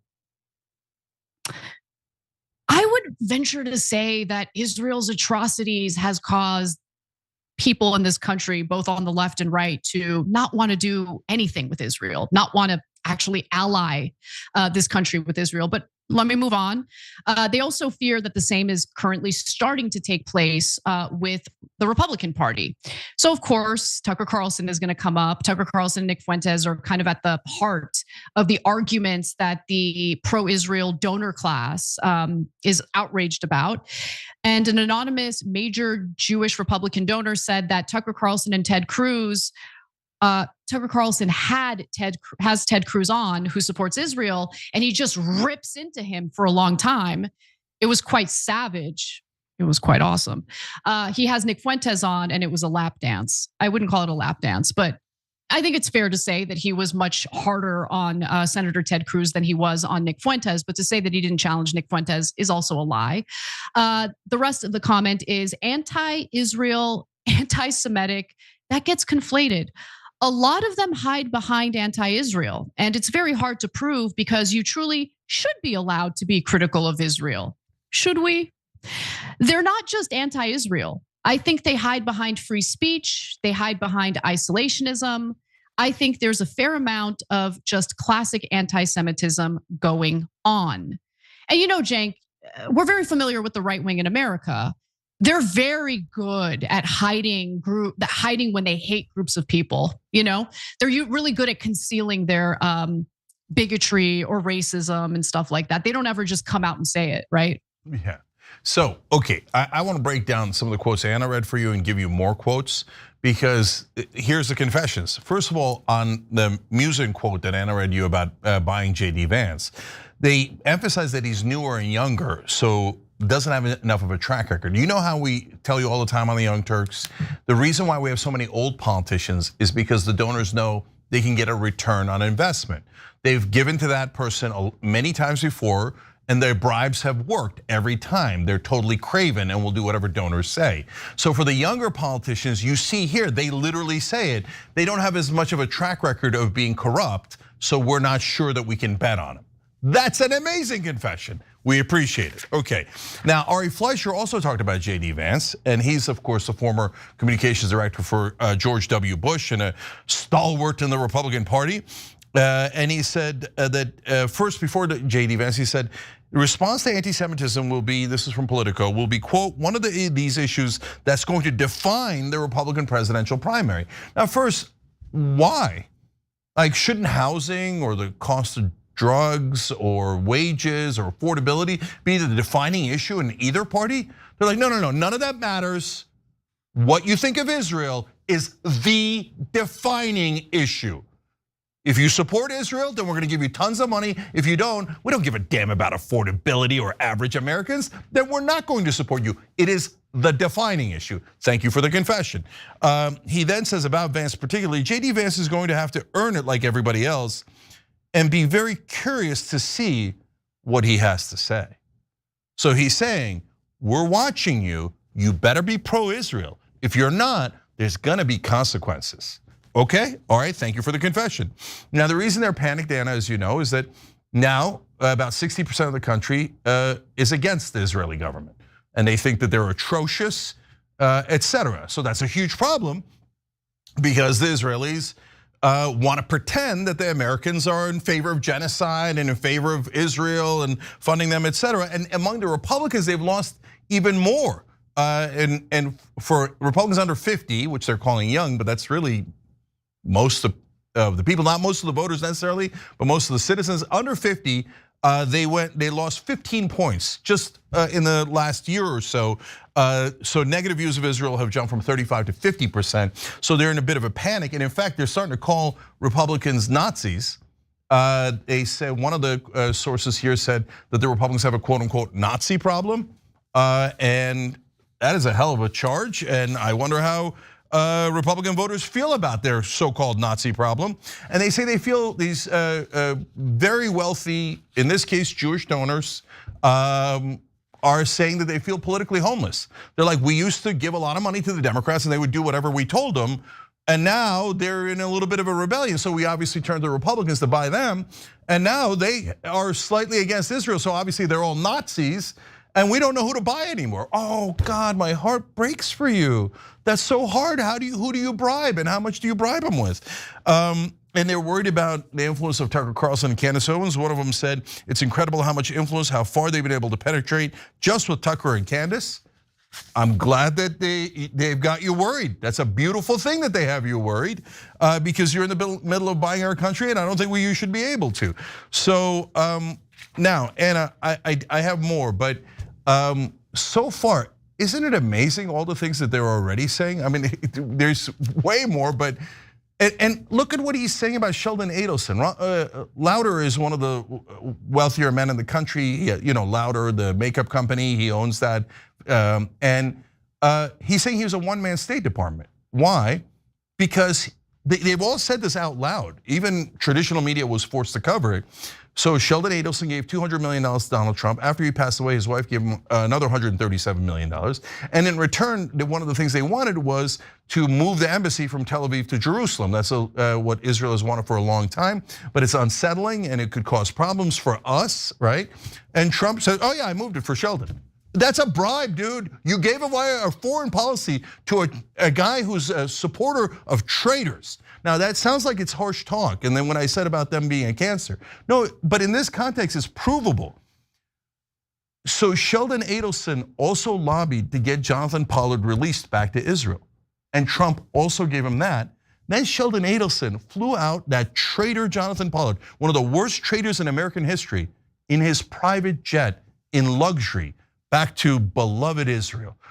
Attaboy, way to betray America. But don't worry, I bought the politicians and I bought Trump. So you get to betray America all you want because our real home is Israel. Miriam Adelson, by the way, also an Israeli citizen, and she's allowed to purchase the president. It's disgusting. Thank you for all the confessions. Is he the guy behind Estee Lauder? Yeah. Oh, thank God I don't have any of those. Boycott those products. Anyway, that's the only comment. I'm not surprised by any of this. I'm not surprised by any of this. The final thing I'll say, and then we got to go, Jake. Please, we've got to go. We got to do one more story at least. I am not surprised by anything that comes out of the mouths of pro-Israeli, donors or people who are in this country for whatever reason, but they seem to value Israel way more than our own country. Nothing surprises me with them. But I think that we're finally kind of reaching an era where Americans are able to get informed about what's really going on with our government. So if JD Vance wants to take the money and be a lapdog for a foreign country, have at it. But people are paying attention. And I'm not talking about Democrats. I'm not even talking about independents. I mean, they are paying attention. But in this case, what's relevant is right-wing voters are paying attention. Young conservatives are paying attention. And so the same issue that Kamala Harris ran into while she was campaigning in the last election cycle, where activists were showing up to her events and asking her tough questions about AIPAC and what her plans are with Israel. I think that's going to start happening with Republican candidates as well. Because look, the money is sweet, but sometimes the money can't save you. The money certainly didn't save Kamala Harris. She outraised Trump and she lost big time. Yeah, I got to give two more quotes. Lindsey Graham said, but if you ever run for office as a Republican and you embrace this weird crap, meaning against Israel, we're going to beat your brains out. And then Gabriel Groisman, a GOP donor in Florida, said he and other top Jewish donors are going to, quote, put all our efforts into making sure those people don't get into positions of power. And he talked about how they're going to use their bullhorn to make sure that no one who opposes them ever gets elected. So don't tell me they're not trying to buy our politicians, because they just told us that they are. They're literally actively trying to buy off JD Vance, Donald Trump, and every politician. And if you dare to criticize Israel, they're going to call you an anti-Semite, say you're hiding behind free speech, and try to destroy your career. This is why Congress serves Israel. Thank you for the confession. The IRS watches porn when we return.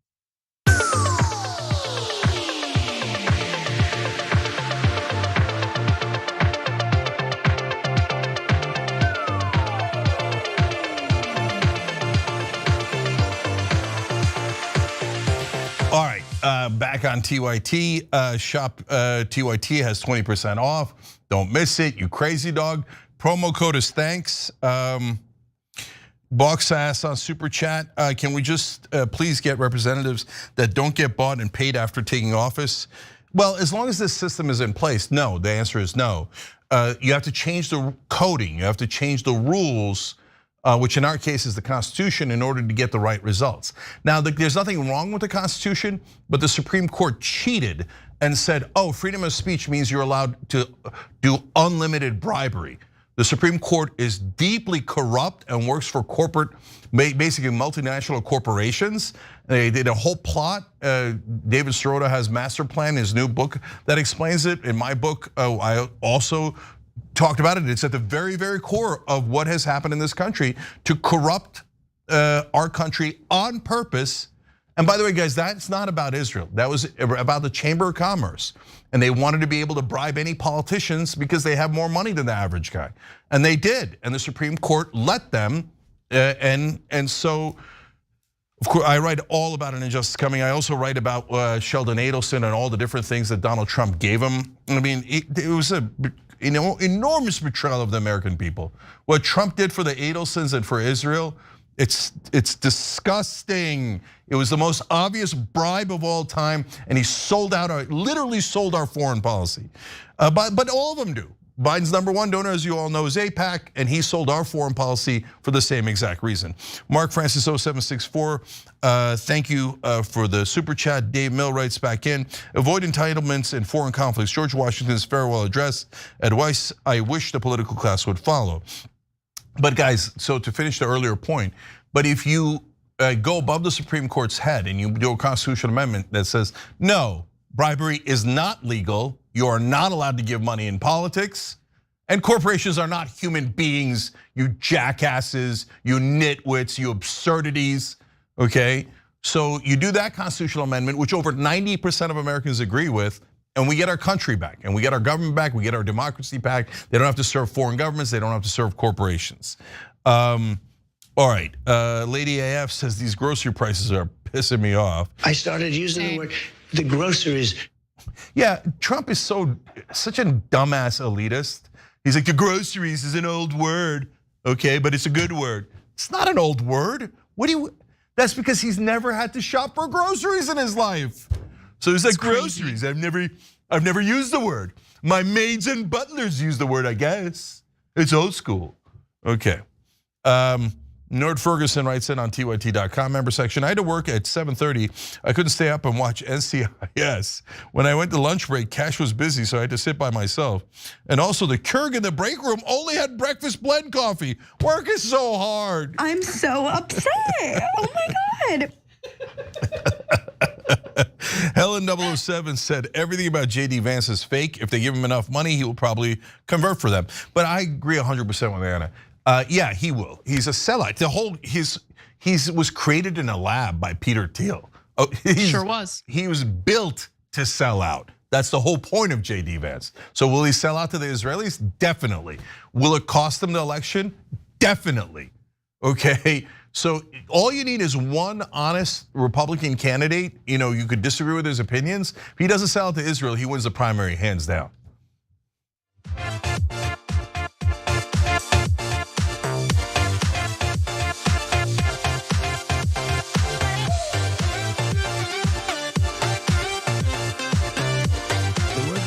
Simple word, but it sort of means like the stomach is speaking, bacon and things going up.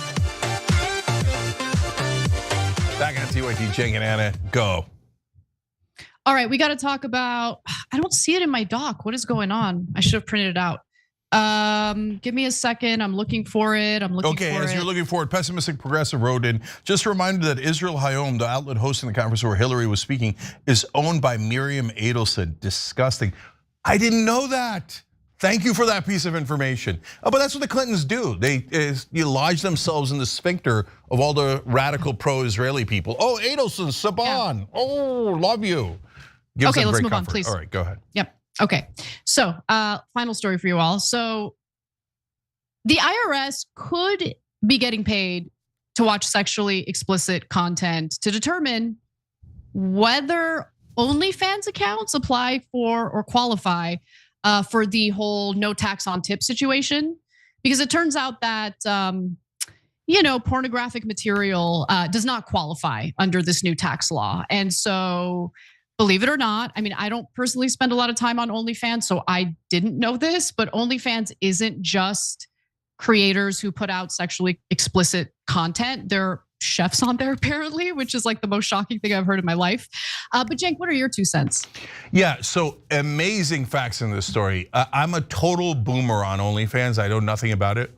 I read it for the articles. No, seriously, I don't, but I found out a lot and I can't wait to share it with you guys. How many people are on OnlyFans? What percentage of the country watches porn? At what age do you stop watching porn? Super interesting, let's tell you. All right, so as we know, over the summer, President Trump and the Republican Party passed this huge tax cut bill known as the so-called Big Beautiful Bill, also cut funding for social services like Medicaid. But nonetheless, part of this bill would be a tax deduction or tips would not be taxed at a certain amount, right? So to avoid any economy-wide shift of earnings into tips, the IRS and Treasury have had to impose some limits. Only people who work jobs that have customarily and regularly received tips can claim the deduction. So on the list of nearly 70 eligible occupations detailed in a proposed regulation in September were digital content creators, entertainers and performers, and dancers, categories that at first blush seem as if they could be a boon for America's sex workers. But it turns out that's not the case, because the Trump administration also added that tips for prostitution or pornographic activity would not be entitled to this new tax break. Okay, so that's the complication here. And when it comes to OnlyFans, and because of the nature of the platform and the diversity of content on that platform, it turns out IRS agents are really going to have to look at the accounts to determine whether they qualify for this tax break at all. So again, even though OnlyFans is typically associated with sexually explicit content, there are people on there who do other occupations like chefs, fitness trainers, musicians, and comedians, which, look, up to you where you want to upload your content. I wonder why OnlyFans is the platform they decided on uploading to, considering what OnlyFans is kind of known for. Now, there's no official data on the number of creators who exclusively produce sexual content, but that leads to the other issue: what even is considered sexual content? What if it's a streamer who doesn't get naked but like wears, provocative clothing? Is that considered sexual content? Who knows? So it's unclear whether, let's say, I don't even know if this word is considered okay to use anymore, but I don't know what else I would call them. Okay, provocative dancers. Okay, provocative dancers in various states of undress. Would they be considered ineligible to take advantage of this tax break? We don't know. Are feet pictures considered pornographic? I mean, it is material that some men use to, get their rocks off, but like, is that considered pornographic content? So writing in 1964, the Supreme Court Justice Potter Stewart famously declined to try to define the term, instead admitting, I know it when I see it. And that's exactly what IRS agents are going to have to do. So whether or not the IRS tries to come up with its own definition of pornographic activity, enforcing the inclusion would most likely involve, or still involve, auditing taxpayers who report tips from sources like OnlyFans. An IRS agent would have to view a taxpayer's content, decide if it was pornographic, and then deny the deduction for tips, which is, by the way, capped at $25,000. Ultimately, it would be the subjective determination of an IRS examiner or a tax court judge. Sometimes you look at something and it's clearly pornography, but sometimes you look at something and you think, it's subjective. Somebody might be really into it. Now, the adult entertainment industry workers are also worried that this is going to lead to a clampdown on sex work. I don't think that's necessarily true. I think this is just really about ensuring that people who don't qualify for a tax deduction don't claim it on their taxes. But I'm curious what you think, Cenk. Yeah, so many parts of the story are so interesting. First of all, a lot of crying about being able to implement this. This is actually one of the few good things in that bill. Most of the overwhelming majority of the bill is giant giveaways to the rich, right? But no tax on tips is a good thing, right? And they'll be like, oh, but we don't know who to apply it to. Now people will say, should we give it to Santa Claus performers, clergy, eyelash technicians, chiropractors, pet groomers, which by the way sounds a little dirty. So I say, so what?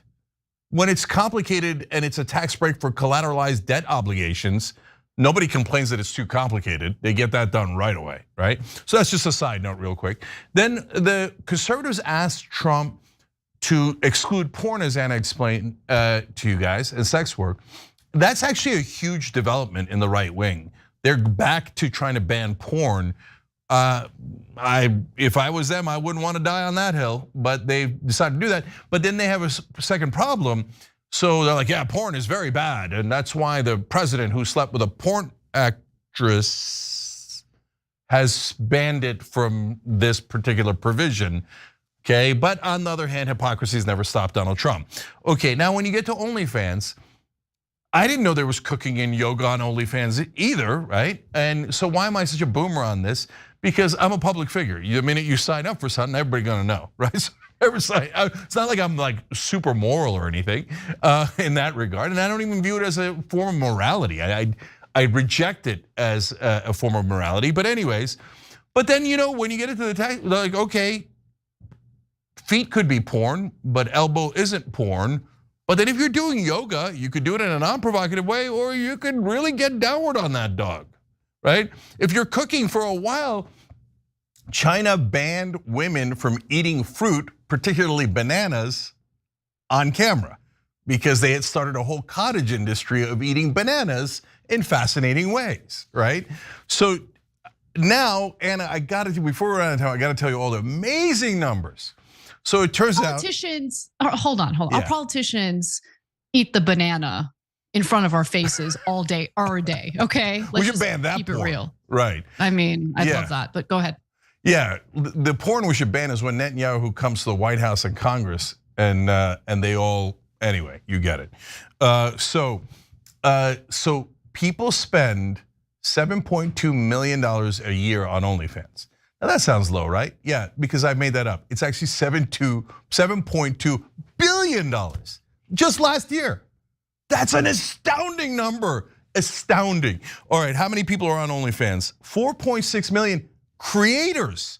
That's 4.6 million people doing the downward dog business and all of the feet business and everything else. 377 million fan accounts. That's more than the number of people that live in America. So obviously they have international audience as well, but that is a monster number. But wait, the porn numbers are even more interesting. Turns out 67% of men watch porn. And I don't know if you read this part. Do you know what percentage of women watch porn? I don't know. Let me take a stab at it though. I think it's a higher percentage than most people think. 60. Whoa, men are 67 and women are 60? Men are not 67. Are you insane? It's 100%. That's what the numbers say. Okay. Wow. Yeah. To me, it feels like 97, but okay, they say 67. Anyways, for women, it's 41% of women watch porn. I'm actually kind of stunned by that. That's a big number, huge number. Last two here. So the age of people that stop watching porn, kind of on average, etc. Well, 18 to 25-year-olds watch. 57% of them watch porn, men and women, okay? 57%. 26 and older, it drops all the way down to 29%. So apparently 25 is the magic age where you go, maybe I'll just watch the yoga or the cooking show. So I'm also surprised by that. So a lot of surprising things in this, but let them go, let them go. If they're not making a lot of money, which a lot of people on OnlyFans are, but if they're under the 150,000, I wouldn't have done this provision. But the provision passed, it is what it is. So now the IRS will have to watch some porn. Oh, golly gee, I'm sure you're twisting their arm to determine if that's truly porn or not. It'll be okay, you'll survive. Agreed. Okay, when we come back, someone running for governor of California who's a transhumanist. What does that mean and what sports should they be allowed to play when we return?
Welcome to the revolution, okay, where we're trying to create a situation where we can get our government back from the donor class.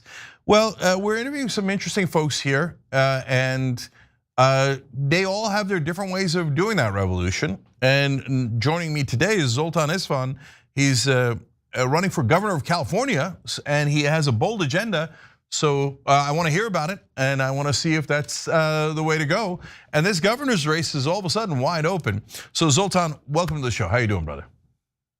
Great, thanks so much for having me. Yeah, no problem. So you're running as an independent? No, I'm actually running as a Democrat.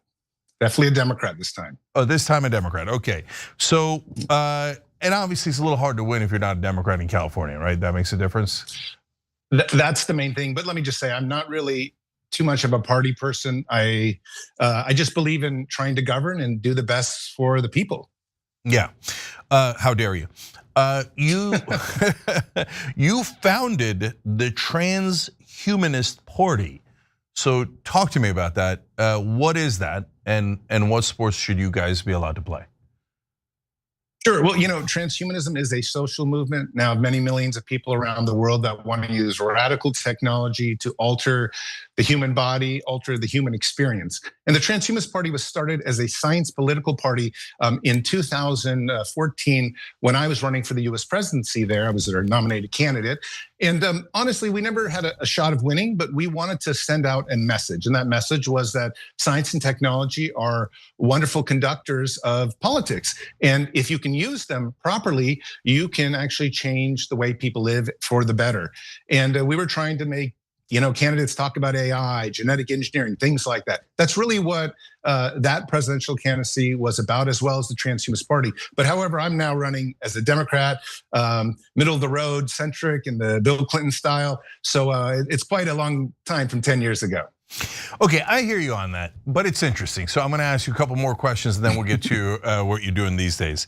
So it says that the party's animated by reason, science, and secular values. So that sounds pretty good. I like secular values. I like science and reason. I love that, in fact.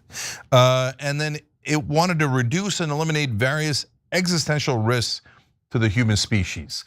So what are those risks? And it leads naturally into this particular run now you have for governor. Like, are you worried about AI? Or are you excited about AI?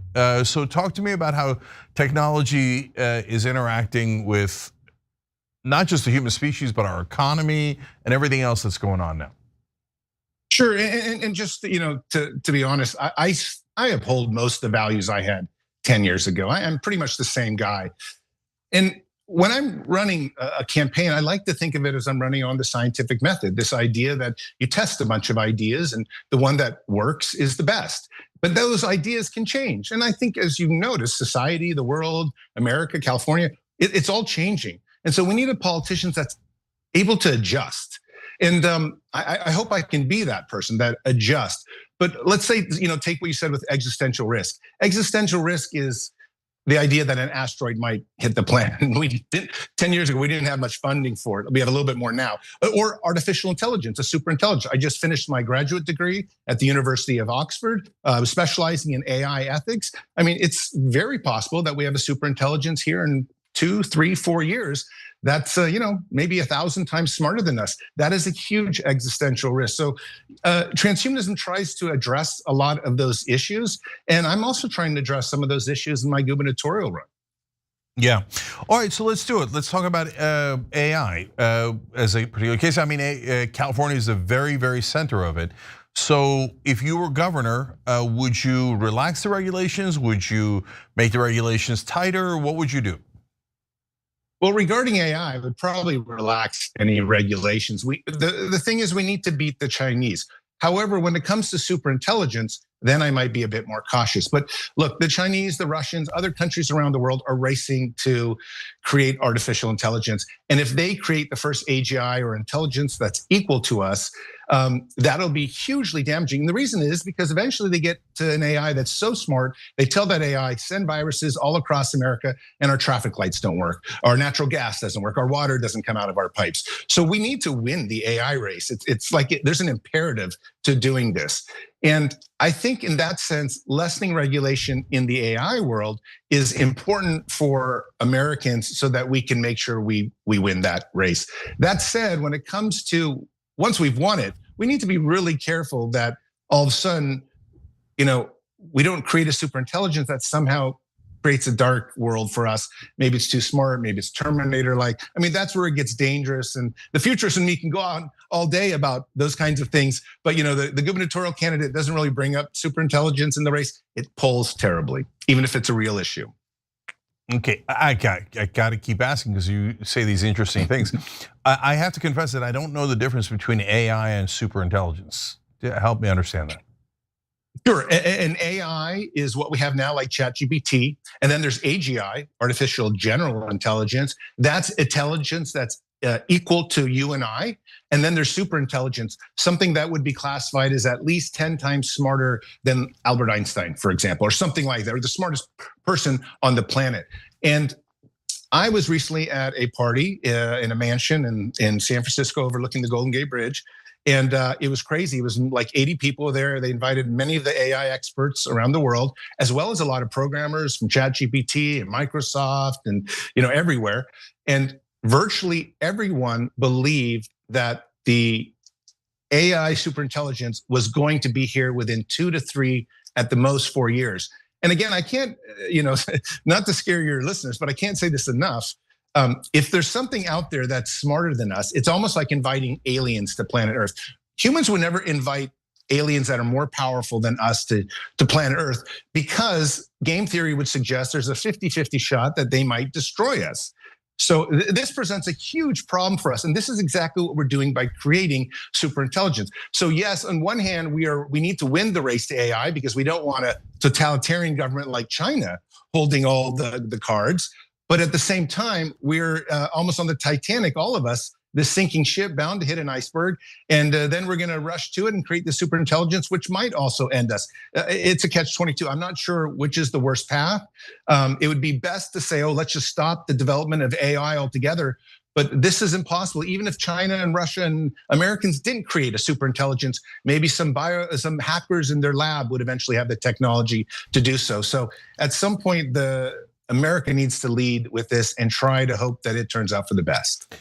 So Zoltan, I'm going to go on to the rest of your platform because it's important, but I've got to ask one last question about this, which is, you mentioned winning that AI race, and that immediately made me panic, and I'll tell you why. Because what does it mean to win it? Because it's like, let's say that we got the upper hand on the Chinese and the North Koreans and whoever else, right? Then it made me think, the minute we get the upper hand or they get the upper hand, they're gonna wanna attack our AI because they're gonna want sole control. They're not gonna want the other country or competing entity to then outdo them a week later or a year later. So are we going to have the AI war soon? Well, so let me just tell you, again, this is not my platform at all. This is just some of the stuff I studied at Oxford. There's a very high likelihood, game theory again, that we would have to have a world war to figure out who ends up with the dominant AI technology. And a lot of people have said that some of the warmongering going on, again, I'm not saying this is me, I'm just outlaying this as an Oxford scholar, that somebody has to win the AI race and then dominate the rest of the planet and say you can either use this type of AI or no AI at all. And this type of AI would be an AI that we approve, like, for example, the US military approves. But I would not be surprised if within 18 months, 24 months, you have military overriding Google headquarters, OpenAI headquarters. I mean, this is a military operation at this point. AI has become so powerful already with drones capabilities, autonomous jets and things like that, that we're talking about an entire new era of what it means to even be a country in the age of AI. And so again, I know I threw out a lot of things at you, and that's kind of all crazy, but I'm just saying that game theory would suggest that one country must win the AI race and therefore make sure that every other country uses that technology, and somehow that technology hopefully remains in the hands of the one country that started it. Okay, we're all doomed. And no, it's not crazy. It's important and it's happening, and at least you know about it. And Zoltan went to Columbia before he went to Oxford.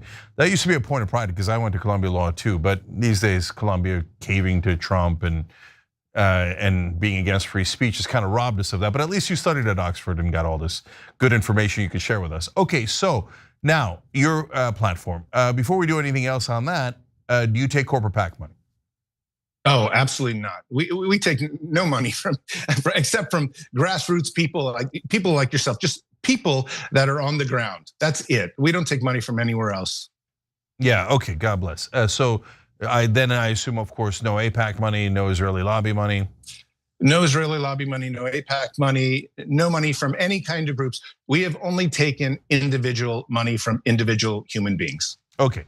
So now to California. What's at the top of your agenda? Well, so we also believe that AI can be a wonderful thing. And I have followed, to some extent, in the vein of Andrew Yang, supporting a universal basic income. So we're now supporting what we call an automated abundance economy. This is the main part of my platform. And the automated abundance economy consists of three different things. The first is the support of a universal basic income. And the reason is because, as you can imagine, if we have an AI as smart as us in 1 to 2 to 3 years, obviously they're going to make robots. These robots will be as agile as Olympians. They'll be as smart as us. They're going to take every job that's out there. So that's incredibly dangerous for the workforce. And those that argue against this are probably not seeing the big picture. I think all of us over a 5 to 10 year period have a very strong likelihood of losing our livelihoods. So what do? Well, we support a universal basic income. And this is what I'm pushing as my, day one I get into California, I'm going to establish this and try to establish a livable universal basic income. But number two is it's not just about robots taking over and our jobs and stuff like that. It's actually about us using robots successfully to make our lives more leisurely. So we have promised one robot for every household in California, and to either lease or to give them by 2-3 years time, robots that can do chores like cook salmon for you, do your laundry, walk your dog, read a book to your children. They're probably only going to be $5,000 or $6,000 in cost. So we can give all the 13 million households in California one. And that will make life a lot easier. You and I probably do approximately 5 to 10 hours of chores a week. So if you have a robot doing that, you save a lot of time. And the third part of the automated abundance economy is really trying to reestablish what the American dream is and the Californian dream. The American dream is this idea you can work hard and become a millionaire and make riches. Of course, being a millionaire doesn't count as being wealthy anymore. But the point is, we need to reimagine that entire scope. If you're not working, if you're not laboring, if you're not in the grind, 9 to 5, what do you want to do with your life? And I'm not here to tell people what to do, but I think the age of space industry, Star Trek, being an artist, making a painting, taking a guitar, learning the guitar in the Bahamas, whatever it is, the age of automation could become something very brilliant for human beings. And I think that's what I'm pushing. I'm pushing for us to do something new with the American dream. It's not about money anymore. It's about quality of life. But Zoltan, I'm super worried about the interregnum because you're painting a beautiful picture of the potential future, the abundance economy, and we're the Jetsons, and we got these robots, and they're cooking our salmon for us, and that's beautiful. And I hope to God you're right, and I hope we get there instead of a disaster. But what I'm positive of is that that's not going to be the first thing that happens. The first thing that happens is going to be a massive wipeout of jobs. Now, across the country, across the world, but certainly in California as well, and maybe most in California, since we're the epicenter of this technology. So we're gonna lose, bare minimum 10% of the jobs in America, maybe 25%. And that first 10% could be lightning quick. So what happens when we have this massive unemployment and we haven't gotten to the Jetsons yet? We don't have the robot or the salmon. What do we do in the middle? Well, that's the $1 million question really, is how quickly do we get there? But I think, Cenk, really, we're gonna get there a lot more quickly. There are already robots now in California houses. Yes, some of them are being done by avatars, but probably in 2 to 3 months they won't be. and they'll already be folding clothes, and probably by early next year they will be cooking your salmon. So there is this people like to think there's going to be a big disruption, but I think it's coming a lot more quickly, almost like ChatGPT came. It was like almost overnight. And I've been a journalist for 20, 30 years, written for National Geographic, written as a correspondent for the New York Times. And it's amazing. You can just tell this thing to write articles for you, and it does it better than I probably ever could have written in my life. And that happened almost overnight in a matter of 3 to 6 months. I think the same thing is going to happen here. You're already seeing a plateau of jobs in Silicon Valley and some firings, but I think starting early next year, you're going to see a mass cliff. We're just right off, and I think once that happens, people are really going to wake up, and it's going to happen right as the gubernatorial race in California is starting to get exciting, and people are going to say, well, what are you going to do about this? And I just think it's going to come a lot quicker than people realize. That's the nature of capitalism and technology, and again, it makes you question whether capitalism is a good thing as well now. So is your plan basically universal basic income? So when the mass layoffs begin, people can go and get at least some income so they're not starving in the streets, et cetera, while we figure out the rest? Yeah, so universal basic income is definitely our core part of our plan. But we also have an idea of trying to build 7 new super cities across California. And that would hopefully so, one of the problems here, and I'm in real estate development, is how I've kind of kept alive. Journalism didn't pay very well, but the real estate did do well. And it's become impossible to build in California. I mean, to try it in LA or San Francisco is nearly impossible. But our plan is to build these super cities way outside the urban centers, maybe 100 miles outside, near the Salton Sea, where there's no, just desert, things like that, or maybe some of the coastal areas, if we can get past the Coastal Commission, to build these 1 million-person super cities and dedicate each one of these cities to something, like one for the space industry, one for crypto, maybe one for entertainment and media, maybe one for the arts and music and things like that. But the point is that in addition to universal basic income, we have a method to create a lot of affordable housing, and that's to build away from the counties that have already upheld NIMBYism. So NIMBYism, so your listeners know, is that not in my backyard. And the problem with NIMBYism is that it's so dominant in the major urban centers in California that you need to go outside the counties that don't have urban centers. But if you do, you can build very cheaply. And plus, there's a lot of state land. Maybe in my gubernatorial, if I was governor, I would end up giving state land for these super cities for free. So the point is, there are plenty of ways to build affordable housing in California, but you can't do it in San Francisco or Los Angeles or in existing urban centers. So that's one of the main things that we want to do outside of our universal basic income. And if we did that, we would take all the homeless and give them their own studios or apartments where they can live, and a lot better services so that you wouldn't have homeless in California anymore. Okay, lots to ask about that because you've got a unique, platform here. So where are we getting money for the universal basic income or the 7 new cities? So the universal basic income is, of course, the tricky one because that's the most expensive part of it. We have something called the federal land dividend. So about 600 million acres in the United States is actually empty land. About 40 million in California is empty federal land. Most of it is not used. My plan would not touch state or national parks whatsoever, but we want to monetize a lot of that federal and state land to produce an income. And if we could do it, and that might be through selling through corporations or selling through, wealthy people that might want to do that, we could then come up with probably enough money for at least half the basic income. And we were thinking, right now, a basic income of something like $1,300 or $1,400 would be our ideal in California. Again, it's not going to necessarily change or push people out of, let's say, poverty, but it's going to at least give them food, shelter, and hopefully housing, hopefully healthcare that they can get their own on the market and things like that. Because of course, nobody can afford these things if you're below like 20, 30% of Californians right now in the poverty line. But if we can do that, then we would like to, but that's just the first. I mean, Andrew Yang wants to use, for example, a VAT where, there'd be some additional taxes. I'm not too big on trying to tax people for the universal basic income, but what I could do is maybe tax crypto exchanges. There's a lot of transactions that's going there, and maybe there could be some increase in taxes elsewhere.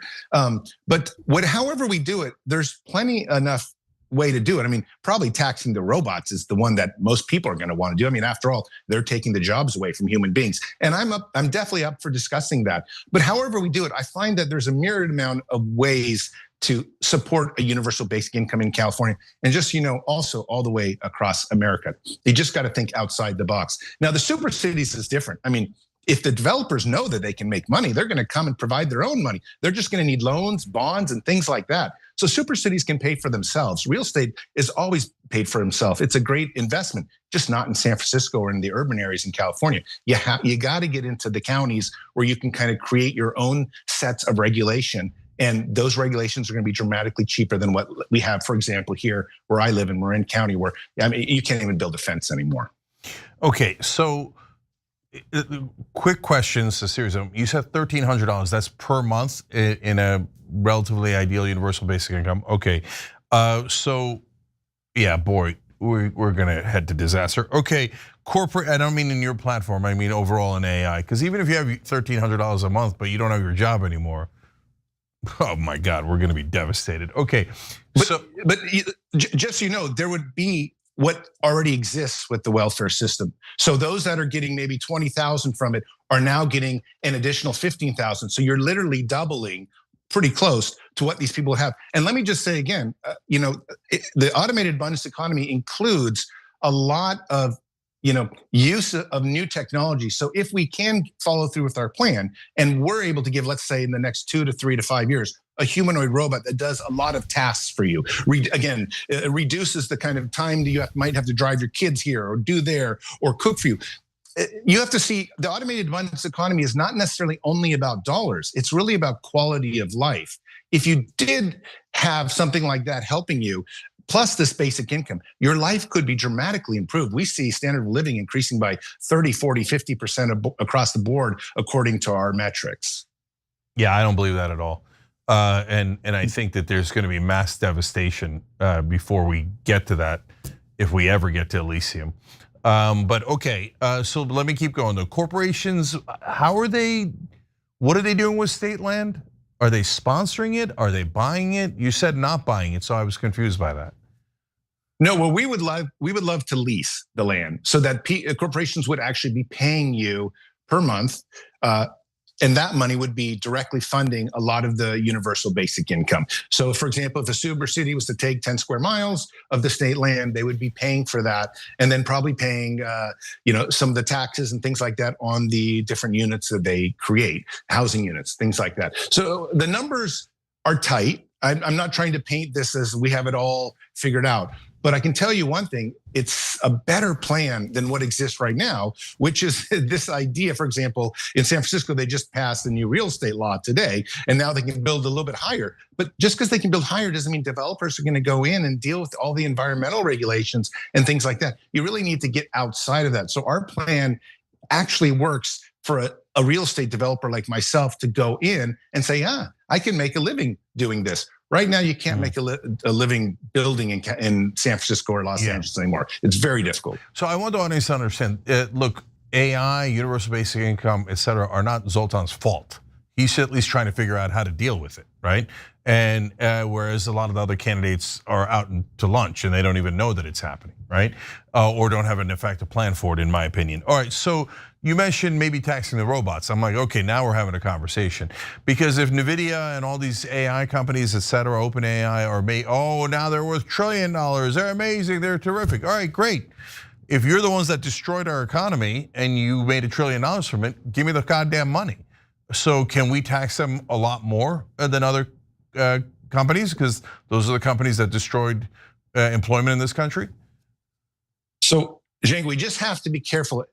Going back to this artificial intelligence race to superintelligence, we have to be careful. And just so you know, and I'm not trying to hide it, but I am sort of one of the most right-leaning of the left-sided gubernatorial candidates. That said, of course, I support basic income, so there's a strong socialist component of my campaign as well. But I also don't want to alienate my people that have been with me for 10, 15, 20 years as somebody they believe in. So I'm trying not to create more taxes on those that are creating these technologies. However, as I said before, if it comes down to I have to do one or the other, Absolutely. Let's tax the hell out of the big multi-trillion-dollar companies that are creating the robots and the AI. If I have to do it, I absolutely will do it for the people. My priority is to I was just in Los Angeles. I interviewed 33 people. 7 out of 10 people said housing affordability is their number one issue. They just said it's money, money, money. That's all that matters to them. In fact, on the top 10 list was not environmentalism even once for any of the top 33, for the 33 people I interviewed. So for me, I'm just like, how can I make your life cheaper and better? What can I do to give you enough security and financial freedom so that you don't come, when I interview you, you don't say to me, look, I can't afford even going to the store anymore. So if it means taxing those corporations, yeah, I'm with you, let's do it. Okay, and then one more on the super cities. So people have tried, new cities before, even in California, as you know, right? And they've been pretty spectacular failures. So have we learned any of the lessons from those? Why would we think it would work this time? Plus, whenever we say, oh, we're gonna build new housing, if you don't put in absolute requirements, they usually don't build affordable housing. They build, logically, more profitable housing, right? And so then you didn't solve the homeless problem at all. So how do you deal with those two significant issues?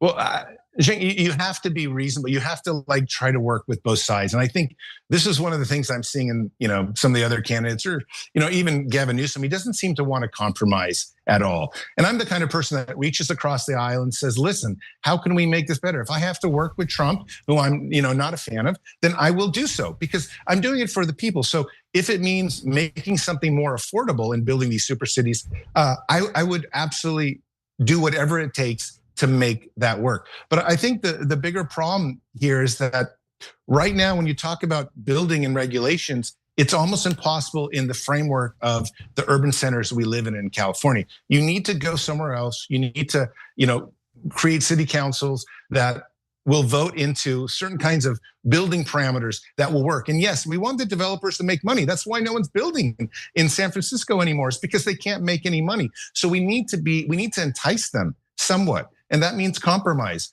And I know I'm not a big showy guy. I'm not out there, railing all day long against Trump. But whatever it takes, if I can make Californians have more affordable housing, I'm going to do that. That's my number one goal. All right, super interesting. Certainly a different candidate, and your top two priorities are very different than the others. But you're addressing housing, affordability, AI. These things are real, very, very real and very relevant. I enjoy the conversation. We had a conversation just like this with a guy named Andrew Yang a long time ago. Then he wound up being, a very interesting presidential contender, and on and on and on. So Zoltan, last things, how can people find you?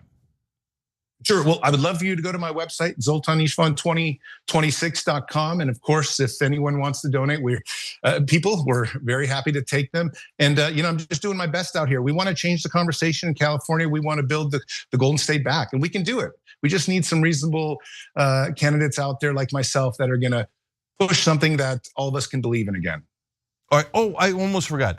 We're on yes, we're doing an interview for your race. Yes, it's also the conversation when we do these interviews. But also at this time, the original conceit of this show is the revolution.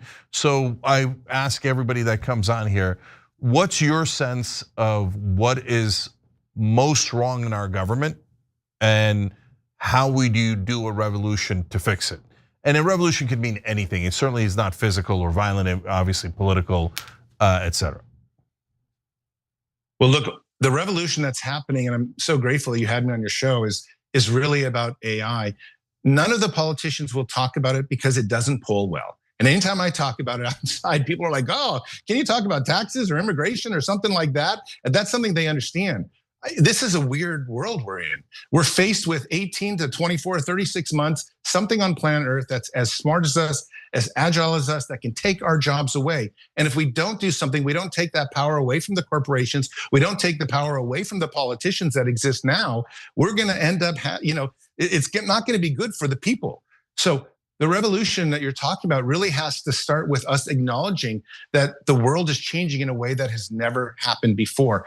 AI is not like the internet. AI is not like the combustion engine. It's something that can replace us. So we have to be very, very careful how we go about it. And talking about it is the first priority of any steps that we're going to take. So that's my revolution. It's just, let's talk about it.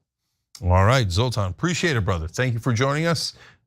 Super interesting candidate for governor in California, and a race that needs interesting candidates. All right, thank you. Thank you. All right, guys, so I'm gonna do a bonus episode for you guys. I was inspired by this interview, and I will do my vision for the future. Dun, dun, dun. So good time to become a member. Hit the join button below on YouTube or tyt.com/join, and let's have a little fun, and I'll tell you about my views on AI, super babies, super intelligence, super everything. We'll be right back.